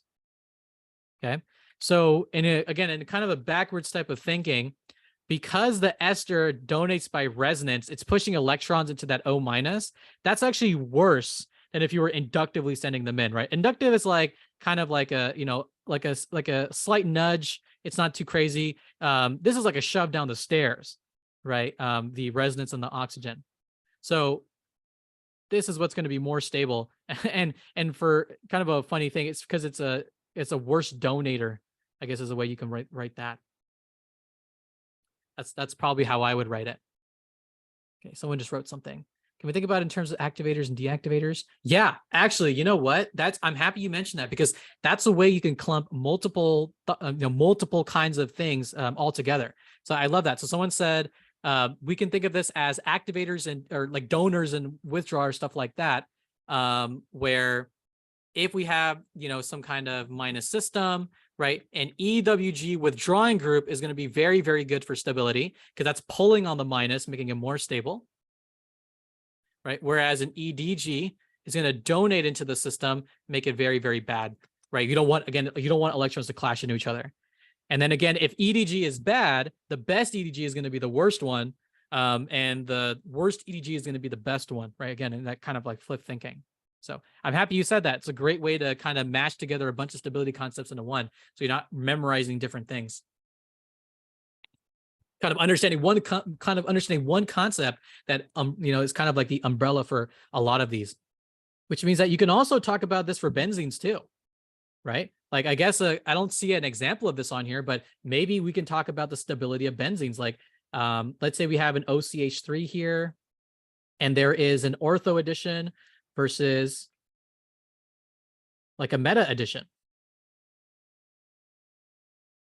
right? What we can talk about here is the stability of that cation, because that cation is only stabilized when it's underneath, or it's most stabilized when it's underneath the oxygen, right? When we have that ortho addition versus when we have that meta addition on that EDG, right? Not very stabilized as well. To kind of put the flip on that is if you had an EWG here. So like, let's say a carbonyl, sorry, E and then the carbonyl, right? This is the worst possible resonance form versus having it meta, right? This is the best possible, oops, there we go. I doubt you would get this one, because this one kind of gives it away. It would probably be some resonance form of this. So it can still be ortho, but it'll probably be like a resonance form like this one. So it's not, oh, I did it again. There we go. That works. So it'll probably be some resonance form where it's harder to see, or it's not instant that the cation is being stabilized or destabilized. You got to kind of work for that answer. What am I doing wrong here? This, and then, oh, I guess it can't go there. We'd have to go here. Wait. There we go. Okay. Yeah, this is a better way to put it. Cool. Thank you for that. That was a great insight. Cool. All right. So that's some stability questions there. C is a bit of C is a weird one. I think what C is saying is if it's SN2 versus SN1. And so I think all you'd have to consider here is, there's OH2+, there's water. And again, we make water an acid. And acid is great in doing, acid is great for cations. As long as this cation is stable, so it's secondary, tertiary, it should be that this is the better one. I'm going to assume that that's the better one. I think that's what she's going for there. SN2 usually is also very slow on secondary, so some supporting stuff. So I guess the way that this would change is if instead of this, it was on the primary. Right. Yeah. So instead of if that was on the primary, so if this was a CH3 or on the CH3 instead, and you're asked to compare it with this cation here, there's no way in the world you're forming that primary cation, right? That's just not going to happen. This is the better one here. This kind of thing here where there's like dotted lines, we call this concerted, by the way. And this here is stepwise when it's, leaving and then adding on. That's stepwise. So in case you guys needed those terms, that's what those are. Okay. I don't know what you would put here. So if someone knows, that'd be great. What exactly you would put in that arrow, I don't know. I think I would just put more stable intermediate. I don't know. B should be fairly simple. Sugars are rings. So the cyclic hemiacetal is just more stable. That is just always the case. Cycles are just usually really good. So if on the exam it's asking between the stability of a linear versus a cycle, I would just choose the cycle. Very, very simple there. And then for A, this is just very specific information. Okay, so someone said SN1 prefer SN1 for secondary. So you have to also mention that this was so it's SN1 for secondary. So you have to kind of mention all that. Okay. Cool. Thank you. This is A is a very niche piece of information. Carbonyls are usually the more stable variant. Hydrates are not very stable. So that's just kind of the answer there. That's you would just have to know A. I guess there's no real trick to it. Cool. All right. So again, let's go ahead and save the slide here. Actually, what I'll write here is this is more stable and this is less stable. Just so for the people that look at the slides later, it makes more sense.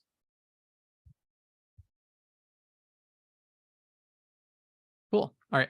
So great ways of rewriting those questions. All right. Aromaticity. Okay. So aromaticity, I just realized now we didn't really go over it. And to be honest, I don't really want to. There's a set of rules. I think the video did a good job kind of going over them. The general rule of thumb is most things, if they're anti-aromatic, they'll be planar. I think as long as it's larger than like 4 carbons, it'll be planar. If it's non-planar, most anti-aromatics will become like non-planar. She went over the examples in class you need to know. So I would have those down on your card. Don't waste your brain space on that. Other than that, just use the pi bond rule, the pi electron rule. Again, just for the sake of time, if you need work on that, again, I think the video did a good job going over that. I also have that worksheet, which I'll forward again, that you can go through. A lot of examples. But this here has 4 pi bonds, and pi bonds always have pi electrons. That's 8 pi electrons. So it should be anti-aromatic, but again, if something is anti-aromatic, it will do everything in its power to be non-aromatic. So non-planar. So it's going to be the twist here. Okay. So I would just I think if I were writing this, I would just put non-aromatic shape or non-planar. I think that's what we're looking for. Non-planar. To avoid, and I would even just put AA, anti-aromaticity. Cool. All right. That's the stability questions. Looks like we have this, and then let's see what else we can probably get through. We can definitely get through this. We can get through this very quickly. And then probably get through this, and then we'll call it. We might have to call it there. Yeah, we'll see. Can you go through cyclization just like really fast of sugars? Oh yeah, this one, right? Yeah. Yeah, definitely. Yeah, I just wanted to see where we were at. Cool. All right. So cyclization, nice thing is that you'll get these for free: alpha pyranose, beta furanose. Pyranose is always the 6-membered ring. Furanose is the 5, so you'll get that for free. Alpha beta tells you the configuration right here. What that is: alpha is up, alpha is down, beta is up. So alpha will be here, beta will be here. After that, it's just a matter of how you're cyclizing. So again, my trick on how to do this is I count this as 2, and then I count down to the size that I want. So let's do the 6-membered first. So this is 6, so this has to be 1. So that cyclizes like that. Okay. Since this is an aldose, it's a CHO. That means that on that second carbon, which is this one here, so the numbering would be 1, 2, 3, 4, 5, and 6. That second carbon will have an H and an OH, which again is determined just by whether it's alpha or beta. And then it's just a matter of, it's a game of up or down, right? If it's to the right, it's down. If it's to up, if it's to the left, it's up. So we can go ahead and mark these now. So we're going to have, looks like a down OH. So that's going to be here. We have an up OH. So that's going to be here. And then we have an up OH, which is going to be here. Okay.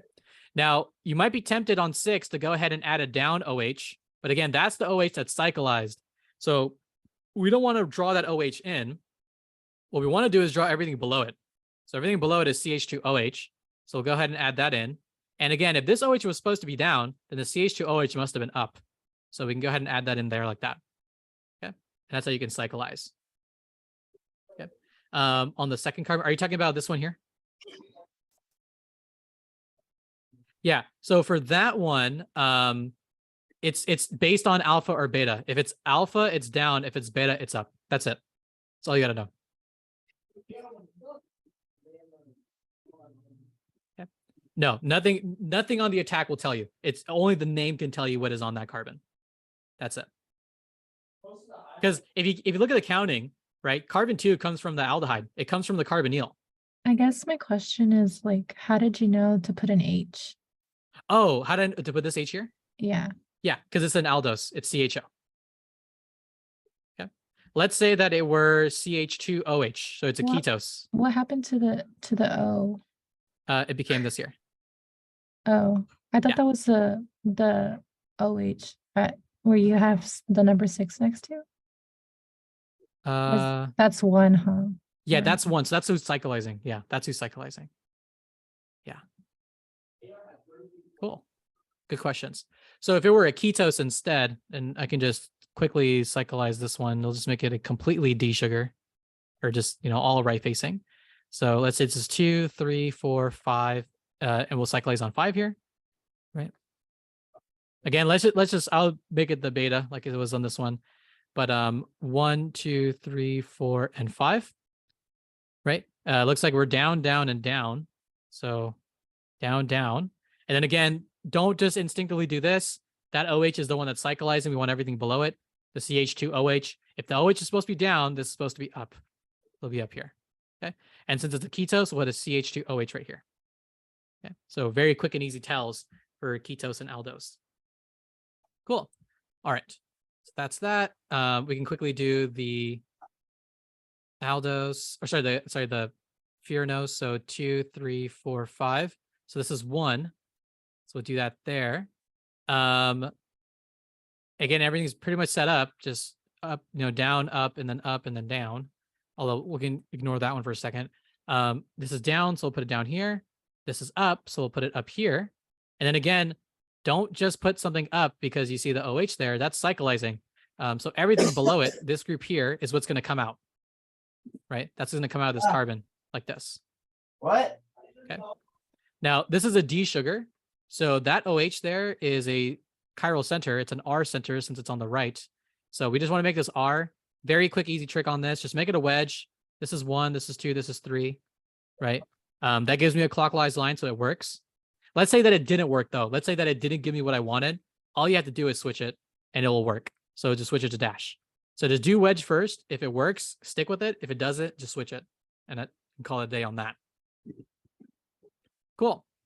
All right, so that's how you do the cyclizations. All right, we'll call it on that for this. Oh, let me actually just write the numbers. So 1, 2, 3, 4, 5. Cool. All right. Okay, let's do 11 first. Actually, we can do 10 really fast. So activators. Again, the most easiest thing you can remember for activators is that they usually have a lone pair. So anytime O is connected or anytime N is connected to the pi bond, or sorry, to the benzene, that's usually a good indicator for a resonance donor. Alkyl chains, right, are just inductive. So we'll put here res donators because they have these lone pairs. But this guy is an inductive donator only. Okay. Now keep in mind, all heteroatoms will have some kind of inductive withdrawal. So these guys do have inductive withdrawal despite being donators. It's just part of the game. Just got to remember that. So I'll just put here inductive withdrawal. Okay. Yeah, the benzene, the benzene dog video talks about I'm pretty sure, or it's either that one or the tears one. I can't remember. I think it's the tears one, maybe, actually. Might be the one that's like this. Cool. All right. So those are our donating groups. Our withdrawing groups, again, are usually some atom that are cationically charged somehow, usually because they're attached to something electronegative. So we're thinking carbonyls here. We're thinking NO2 here. SO3H. C triple N. What else? CF3, right? These are usual suspects, although I'll put these guys together because these guys are resonance withdrawing. Very easy way to see that is that they all have pi bonds. I forgot to draw them in here. They all have pi bonds, so we know they're resonance withdrawing. Right, so all of these have some kind of resonance withdrawal going on. Again, there's all of these have heteroatoms as well, so we know that there's some kind of inductive withdrawal going on too. So inductive withdrawal. Okay. There's just two groups that are a little bit the oddballs. It's the NR3+ and the CF3. These guys are always just withdrawing. They don't resonance withdraw though. Only these guys, or only inductive withdrawal. Cool. Now, the last person on this list is actually going to be halides. But what's really interesting about halides is that halides are also donating because they have a lone pair. I have a question. Yeah. Sorry. So does it being resonance withdrawing or resonance donating tell you if it's an activator or deactivator? I'm sorry if that sounds stupid. No, that's a great question. So yeah, that's a really good point to recognize. Resonance donators, right? They're donators, right? They're giving electrons to the ring. So more time, pretty much every single case looks for one, right? They're all activating, right? The one kind of case chance, the one kind of like case that's like not this doesn't quite work out is the halide, right? The halide is a withdrawing group, but it is a resonance donator. So it ends up being orthopara directing for that reason, right? So these guys are also, all these are orthopara directing. All of these are meta directing. But this guy ends up being kind of the odd one out because it's orthopara directing because it's a resonance donator. So good thing to recognize. Okay, cool. So if you have the real estate, I'd put this on your note card because it can just get you this question for free, right? Because now you just got to put like donates by resonance. So I'm looking for any of these here that have a lone pair next to the ring. I see the NH2, so I know D has to be one of them. I see the Br, so I know the Br has to be one of them. And then I see this oxygen with a lone pair. It's got to be one of them. Okay, so there are my resonance donators. Activators, any of these types here. So, if it's donated by resonance, it probably has some activating power to it. So we know that, for example, D and I have to be activators. Just be very careful, right? Remember, bromine is deactivating. Halides are deactivating despite being orthopara withdrawing.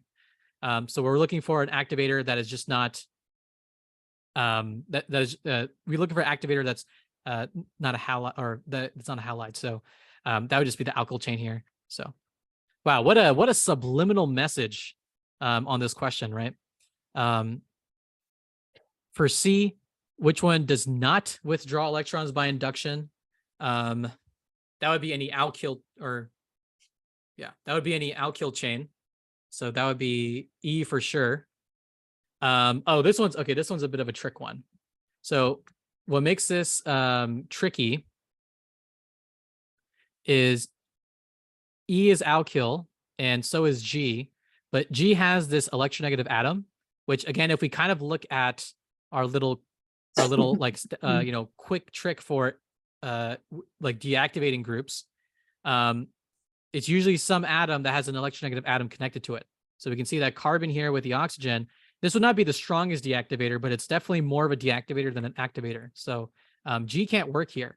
The only thing, sorry. Oh, I thought someone said something. The only other one that really works here then that would probably be F. Just because it doesn't do any kind of withdrawing or donating. Cool. Meta director is any of these guys down here. So I mean CF3, it's an obvious one. H. A, right? And then which one did I miss? Wait. So there's A, there's C, there's H. Oh, I guess then G. G is the only one that would have to, because it follows that C is connected to OH or connected to something electronegative pattern. Okay. And then with resonance withdrawal, again, if you just have this down, you'll know it. It's just NO2 and H. So A and H. Cool. All right. So I'm not sure if your final exam will have exactly this. Probably not, because it's kind of covers everything, but it is a good reminder. It's good vocab terms, right? To remember. Cool. So what makes activating? So activating, again, usually that means some kind of donating effect. So if you wanted like to like a box to put here and say that's activating, it's these guys here. These are all the activators. That's the box you can put, right? We could then put a box around these guys here and say these are all the deactivators. Right? That's all the deactivators. Okay. Cool. Does that mean it's making a better electrophile? So activators are better nucleophiles. So nucleophilicity is great. Deactivators are bad nucleophiles. Not very good at that. Okay. We don't really think of the benzene ring as an electrophile in this class because we don't really get to it. So we don't have to worry about that. Okay. Cool. All right. There's that. Let's look at this. We're making pretty good time, actually. So maybe we might even be able to go back and look at some other questions. I think I skipped. Yeah, maybe we can look at some vocab, but we can do this really quickly. Oops. Okay. All right. Now this is just a lot of it's a lot of terminology here. Like a lot of these, you just have to know what exactly they are. So we can go through some more of the more generic ones first, and then we can go through to the more specific information because you just kind of have to know it. So L sugar, there's kind of a couple ways to identify that. If it's in a linear chain, it's pretty simple. The highest stereocenter should be on the left face. So this can be whatever, as long as this is left facing, right, linearly, that is an L sugar. Another way to tell is if you have a CH2OH on that 6th carbon in the 6-membered ring or on the 5th carbon on the furanose ring, if it's pointing down, that's also a symptom of L sugars. So things you can look out for. Outside of that, I don't think there's any other way to identify L sugars. So we're just looking for those things. I guess there are other ways. So in the 6th, I guess because I realized it with the next one. If this is a CH2 here, so there's nothing there, then you look here. If this is pointing up, that's an L sugar. If it's pointing down, it's a D sugar. So I'll put here L sugars. Right. So when I look at O, I can look at this carbon here. There's no CH2OH. So I look here. If it's up or down, will tell me if it's D or L. It's down, so this is D. Again, I look here. I see the CH2OH. It's pointing down, so it's got to be L. So that's one of them. This is a polysaccharide here. So I'm not sure if you would call this a D or L polysaccharide, so we'll come back to it. If we need to fill in anything, we can. We'll use that. This is a glycoside. Again, this is CH2, so I just look here. That's down-facing OH, so that would be a D glucoside. Right-facing OH, that's D. This is a disaccharide, which again, I'm not sure. I guess you can call it a disaccharide, right? But so, actually, yeah. So both these are D sugars, so it doesn't even matter. right? These are D, these are D. Right facing OH, so it's D. CH2OH is up, so it's D. Up, so it's D. This is on the left, so it's L. Yeah, these are just pointing up. So these are D sugars pointing to the right, so it's D. Yeah. Oh wait, was that? Oh, sorry. So this is L. So this U is one of them, and did I get the other one? Or did I miss one? Oh, and then the last one is this one down here, because that CH2OH is facing down. So C. Wait. Oh, the lettering is kind of weird on this. Or maybe I messed something up. I'm not sure. But the lettering is kind of weird. Looks like that looks like that's C. Cool. Non-reducing carbohydrates are any that are acetal. Right? Reducing would be the opposite. So I'll save the screen real quick and I'll get rid of some of the markings.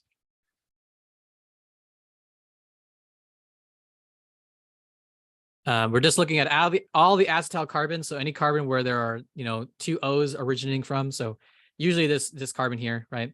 That's a hemiacetal because there's an OH. So hemi.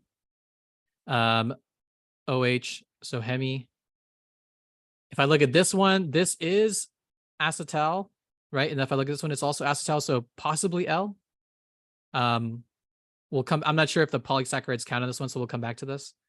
Looking at this carbon, there's an OCH3, so definitely this is a non-reducing sugar. So we'll put M here. Don't have to worry about F.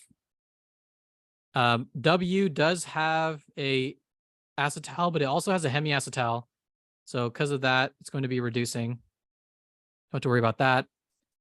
OH, so reducing. OH. Okay, don't have to worry about that. This has an OR group. Well, both of these sugars are connected by their acetal group, or sorry, anomeric group. So definitely E will probably work. So I think L also works here too, because there's not so many. I mean, these definitely are not going to work. And then all that's really left is this polysaccharide A. So yeah, generally polysaccharides, I guess if you see a polysaccharide, you can assume that's non-reducing. Like it'll get you a free answer because C has a OH, so it's hemi. Yeah, cool. All right. Ketose is pretty simple. You either look for the CH2OH, right? So either you look for this for ketose, or you just look for a ketone. That's fairly simple. So again, let's just get rid of some of these markings. Go through this one pretty quickly. CH2OH, so O counts. CH2OH, I counts. Not this one, not this one, not this one. No CH2OH, no CH2OH. Here's a ketone there because it has a CH2OH up there. So that is you. That might be it. Cool. Everyone's going to hope we get this one, right? Pyranose. Pyranose is just a six-membered ring. So C, T, M, and O. Cool. It's easy as that. And then sugar C, which is this one down here.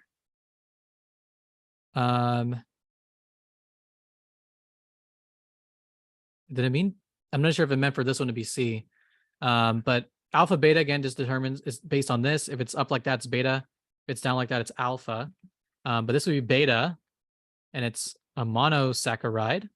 And I don't think I know the common name for this one. So you can look for that. I'm not sure. I'm not the sugar expert here. So you can look for that. Cool. All right. So that's that. For deoxy sugar, I'm pretty sure it's the, oh man, I forgot. Deoxy sugar is when it's missing an OH. I forgot what that looks like. So you want to look at the key for that one. Because It's letter F. Oh, it's F? Yeah, do you see how it's got like the two H's? Oh, I didn't even see that. Okay, yeah. Nice, thank you. So it's missing an OH. So thanks for the save. That's going to be F. Polysaccharide, it's going to be I or A or L, I guess. Just choose either one. Shouldn't matter. And then sucrose is glucose and fructose. It's this here. Okay. Glyceraldehyde, the simplest sugar, is this here. Alditol is a reduced sugar, so it should have no carbonyl on it. Where do I see that? Oh, R. R has no carbonyl on it. And then aldol. Wait. Oh, did I miss something? Oh, I see what I did wrong. Okay, never mind. There was a space for both of them, A and L. And then this was E. This was V. This was R. And then alderic acid is B. Cool. All right. Well, with that, I think I got through everything. Oh, and then there's pKa. You know what? I'll tell you this. Someone will do it.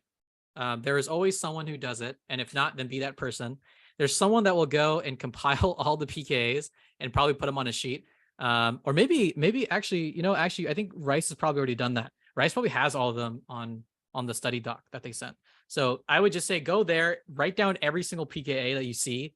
If this question comes up, it's either the hardest or the easiest, right? Based on if you have the values down or not. There is no rationale to pKa. You just need to know the value, which is what kind of sucks about it. Because it's like, if you imagine when this was not open note, right? Those people, people that does not know these values, just lost 7 points. So pKa is always a tough one. That's always a weird one. So I would just say, okay, Catherine says that they do have all the pKas written down. So just go take the 10 minutes, scroll through, write down every single pKa. You'll be fine on your note card. And if this kind of question shows up, it's a free 7 to 10 points, right? Depending on how many of these are there. Okay, cool. But with that, I think most people have checked out. I'm starting to check out too, and I love this thing, right? I love OChem, and I'm starting to get tired too. So I think we'll call it there. We didn't get to really go through vocab, but I trust your guys' ability to go through the vocab. Most of the vocab is just making sure it's holding you accountable for everything that you're learning in the class, like the mechanism and stuff. So you're not just memorizing answers. So just, going through vocab is just going to be also going through mechanisms and going through other concepts. So, do your best. Okay, cool. But yeah, this is the end. This is it. So hopefully for most of you guys, as always, this is your last time ever looking at this stuff. I know this is a very stressful time, but use that momentum, use the motivation that this is going to be it. You never have to see this stuff again. I know a lot of you guys are worried about grades and, we're worried about your performance. And, the number one thing I always tell AB students at this point is, this stuff, none of this matters. None of it matters at all. I cannot tell you how many people have absolutely failed this class, taken it multiple times, and they're doing the things that they want to do, and they're happy doing the things that they want to do. To kind of put into perspective, when I used to work at UC Davis, my lab mentor, he failed OChem twice, and he's now finishing up his PhD. He's going to defend soon. He's finishing up his PhD in organic synthesis, which is the epitome of organic chemistry. So, if that guy can become a PhD and he totally failed this class, right, the first time he took it, you guys can definitely manage, Quite often, I will say that 8B was never made as for a class to be a class. You were never really meant to learn anything. 8B was kind of made so that you could take a tough class, if that makes sense. If you think about everything you've learned nothing. You sped run something that usually takes 3 quarters to get through, right? There's a 118 and 128 ABC. You guys are doing it in 2 quarters. So you've essentially condensed 2 quarters of material into one. And none of it has any logical sense. Dr. Levens couldn't even finish. Every quarter it happens. You can never finish the material, just too much of it. And none of it makes any logical sense. It went from alcohols to benzene to carbonyls to sugars to derivatives to amino acids. There's no logical progression. And honestly, I think it's just because AB was made to just kind of toughen you guys up. It was made to give you some kind of struggle so that, you could, it's really important to struggle. I think that if there's anything to learn in college or even from this class, it's how do you cope, right? How do you learn to deal with things that are not going your way or that are making your life absolutely miserable, right? Because how you learn how to cope now is how you're going to do it every single time you're put through a stressful event again, right? That's the most important thing to take away. How you deal with 8B now, how you're dealing with all this now is how you're going to deal with it later in life when similar stresses happen. So it's really important that if anything you learn from this class, it's how to cope well and like how to, how to manage your time, how to manage your feelings, how to manage your space. It's totally okay to do bad in this class, right? And you really have to internalize that. No one really cares. I mean, plenty of veterinarians will never ever ask you why an alcohol does SN2. They don't even know what SN2 means. You ask them what SN2 means, they're like, what is that? Is that like a dog breed or something? Like that term means nothing to them. So don't let OChem, bog you down. I know so many people that are like, oh, OChem destroyed me. I have no more passion. You just don't have passion for OChem. That's fine, right? You can still have passion for other things. You just got to get through these obstacles. So use OChem as sort of like your learning experience of how to get through things you absolutely hate, right? Like you absolutely hate this subject. You don't want to do it, but you have to, right? That's what you're learning in this class. And I think that's really why 8 was made. It was made to kind of toughen you guys up, to make you realize, you know what, like not everything's going to go your way. I know so many people who, I mean, not that it's a bad thing. There's so many people that are really smart and high school was a breeze. Like they just like, have time, like they were one hand on their phone, one hand writing their assignments, right? And kind of sometimes freshman, sophomore year might be like that too. But then OChem happens and it kind of, slaps you in the face and it's like, what in the world, right? Like this is a class where, I can't just sit down and, like actually enjoy the course material. And I can't force myself to do it. And that's totally fine. That's totally fine. As long as you learn how to deal with it, right? Even if it means being miserable for 10 weeks, right? Just got to get through it. You just got to survive. And unfortunately, because it happens every quarter, right? Some people have to retake, and that's okay.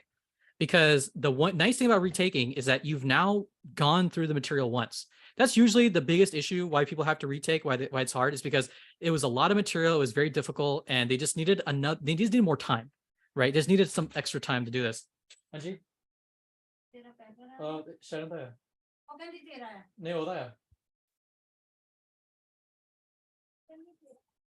It's not mine. Can you close my door?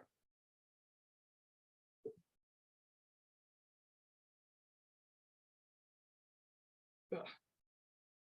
Sorry about that. There's a unclaimed Amazon package in my my living room. My mom's blaming it on me. But anyways, but yeah, I mean, OChem, you just gotta get through it. You just gotta be strong. Don't let it ruin your dreams or anything. There's so much more you can do. When you guys apply to grad school or whatever your passion is, no one is looking at your transcript and saying, oh my God, you got a C, you got a B in OChem. Like you're dog shit. Don't even come, right? They care about the other things you do. They care about, research or, your involvement in the community or, like I know a lot of you guys are animal science majors, right? Like, I imagine any experience that allows you to, work with animals is going to far outweigh anything that OChem could tell, that school about you, right? And also, I also recommend this too, is when you write your essays and you talk about a time where, you had a lot of stress and you had to deal with it, how is this class not the perfect bill for that, right? This is like one of the most, it is a rough class, right? You can obviously take this class and spin it in some way or use it. I mean, obviously don't use only the class as like a time of adversity, but use it as a way to show that I've grown, I learned how to manage with my stress, I learned how to deal with things I don't like, things like that. Okay, so even though I won't see any of you in the future in the fumehood next to me, at least I'll know you guys are doing things that you like and you enjoy, and at least have a little appreciation of organic chemistry. Okay, so do your best on Tuesday, even if it's not, what you consider the best. I think you guys will do your best. Just write something down, do as much as you can in the 2 hours, turn it in, and just be happy. You've been through OChem once, right? You've done it once. And again, if you have to take it again, that's okay. Because now you'll have more time. You'll be able to, manage the material. You've seen it once already. You can do it again. I definitely believe you can do it again. And even if you can't, right, don't worry. OChem is not going to prevent you from doing anything. The only thing to prevent you is yourself. Right? Don't let OChem hold you down. Don't let it stop you from doing what you want to do. Trust me, I've had so many things happen where it could have stopped me from doing what I wanted to do. Right. But I persevered. Actually, a couple of you last year, there was an incident with a particular grandma that could have almost ruined my career, but I didn't let it hold me down. Right. I got through it. I don't know how, but yeah, cool. So that's all I wanted to say. Hopefully that'll inspire you guys to just, you know, to just get through it. Just do your best. Even if it's a, you know, you think even if it's a bad grade, I don't think of it as a bad grade. It's more of a pass. You know, you got through it and you can now do, I mean, it's kind of crazy that OChem kind of gatekeeps the biochem that you guys care about, even though there's like barely any of it in the biochem. I've always found that really funny. Like when I took biochem, I thought it was going to be great because I was like, oh my God, the requirement is OChem. So I'm gonna have so much fun. And like the most OChem is like, oh yeah, look, your enzymes do aldols. So just write that down. Your biochem professors probably don't even remember what an aldol is. They've said it so many times on the slides that it's just in their head. But you ask them to draw it and they're like, I mean, I think like, I think, you know, you make water, blah, blah, blah, da, da, da. It's like, yeah, dude, it's whatever. So don't worry. You guys will have so much fun in the upcoming quarters when you're doing things that you like more.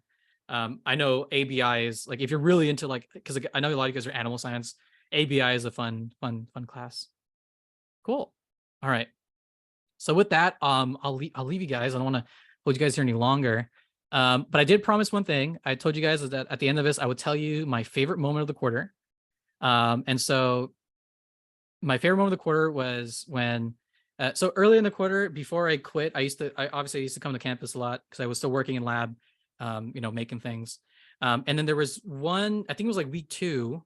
There was a class I was sitting in on just for fun. It's this grad class. I already knew all the material, so I was just there to make connections with the professor because he did a postdoc at a school that I want to go to. So I thought, you know, hey, if I get to know him, I can talk to him, you know, it'd just be good networking, right? That's, you know, you should honestly just go talk to professors if you can. It's really great networking, especially if you want to go to grad school. Because I hate to break it to you, but all of grad school is networking. But anyways, I was just chopping it up with this TA at office hours because no one was there because him and I are good friends and we were just talking about, and then he had also worked in industry. So I wanted some perspective because I was interviewing. And in the middle of my conversation with the TA, this person just walks into the room. And they're like, hey, are you guys the 8B TAs? And we're just like, no, we're not here for 8B. We're here for this 200 level class. But this person, she's like, oh, well, I'm supposed to have office hours in this room. So I don't know. I came for office hours and we were like really confused because the room was booked for the 200 class. And then we were like, whatever, if you need help, we can help you because it's 200 class, right? We're experts at this. So 8 should be nothing. And so we helped this person out with their homework. I think it was the lab we helped them out on. But anyways, towards the end of that interaction, this person says, you know, can you guys help me with nomenclature? Because I'm struggling with nomenclature, and there's this one guy who makes these videos that help out the class, but he just never goes over nomenclature. He says he'll never do it. He does this like really funny bit where he like says like you know, it's useless and everyone uses ChemDraw. He's like, wait, I'll play it for you. And I'm sitting there listening. I'm watching someone show the TA my video, and they haven't even recognized that it was me in the video. So I'm just sitting there listening to my video play where I you know, talk shit about nomenclature for 10 minutes. And she's like, yeah, he goes on for like 10 minutes about this and he doesn't even go over it. And I'm like, oh, yeah. So that was really funny. It was funny because I was talking the whole time. And neither the TA nor the student recognized my voice to be me in the video. Just really funny to me. But yeah, that was my favorite moment of the quarter. Nearly getting caught out in week 2, right? But that was my favorite moment. So I don't think that student's here. I think if that student was here, they would said something. But yeah, that was fun. Cool. All right. So I'll let you guys go then, since it's 9:30, and I'd also like to go. I'm kind of hungry. So good luck. Ask as many questions as you want. Exams on Tuesday at 6, so we got a couple of time. I think tomorrow there's also a meeting with Dr. Levin, so another chance to go through this material again with the expert. So, all right, you guys have a good one. Goodbye. Good night.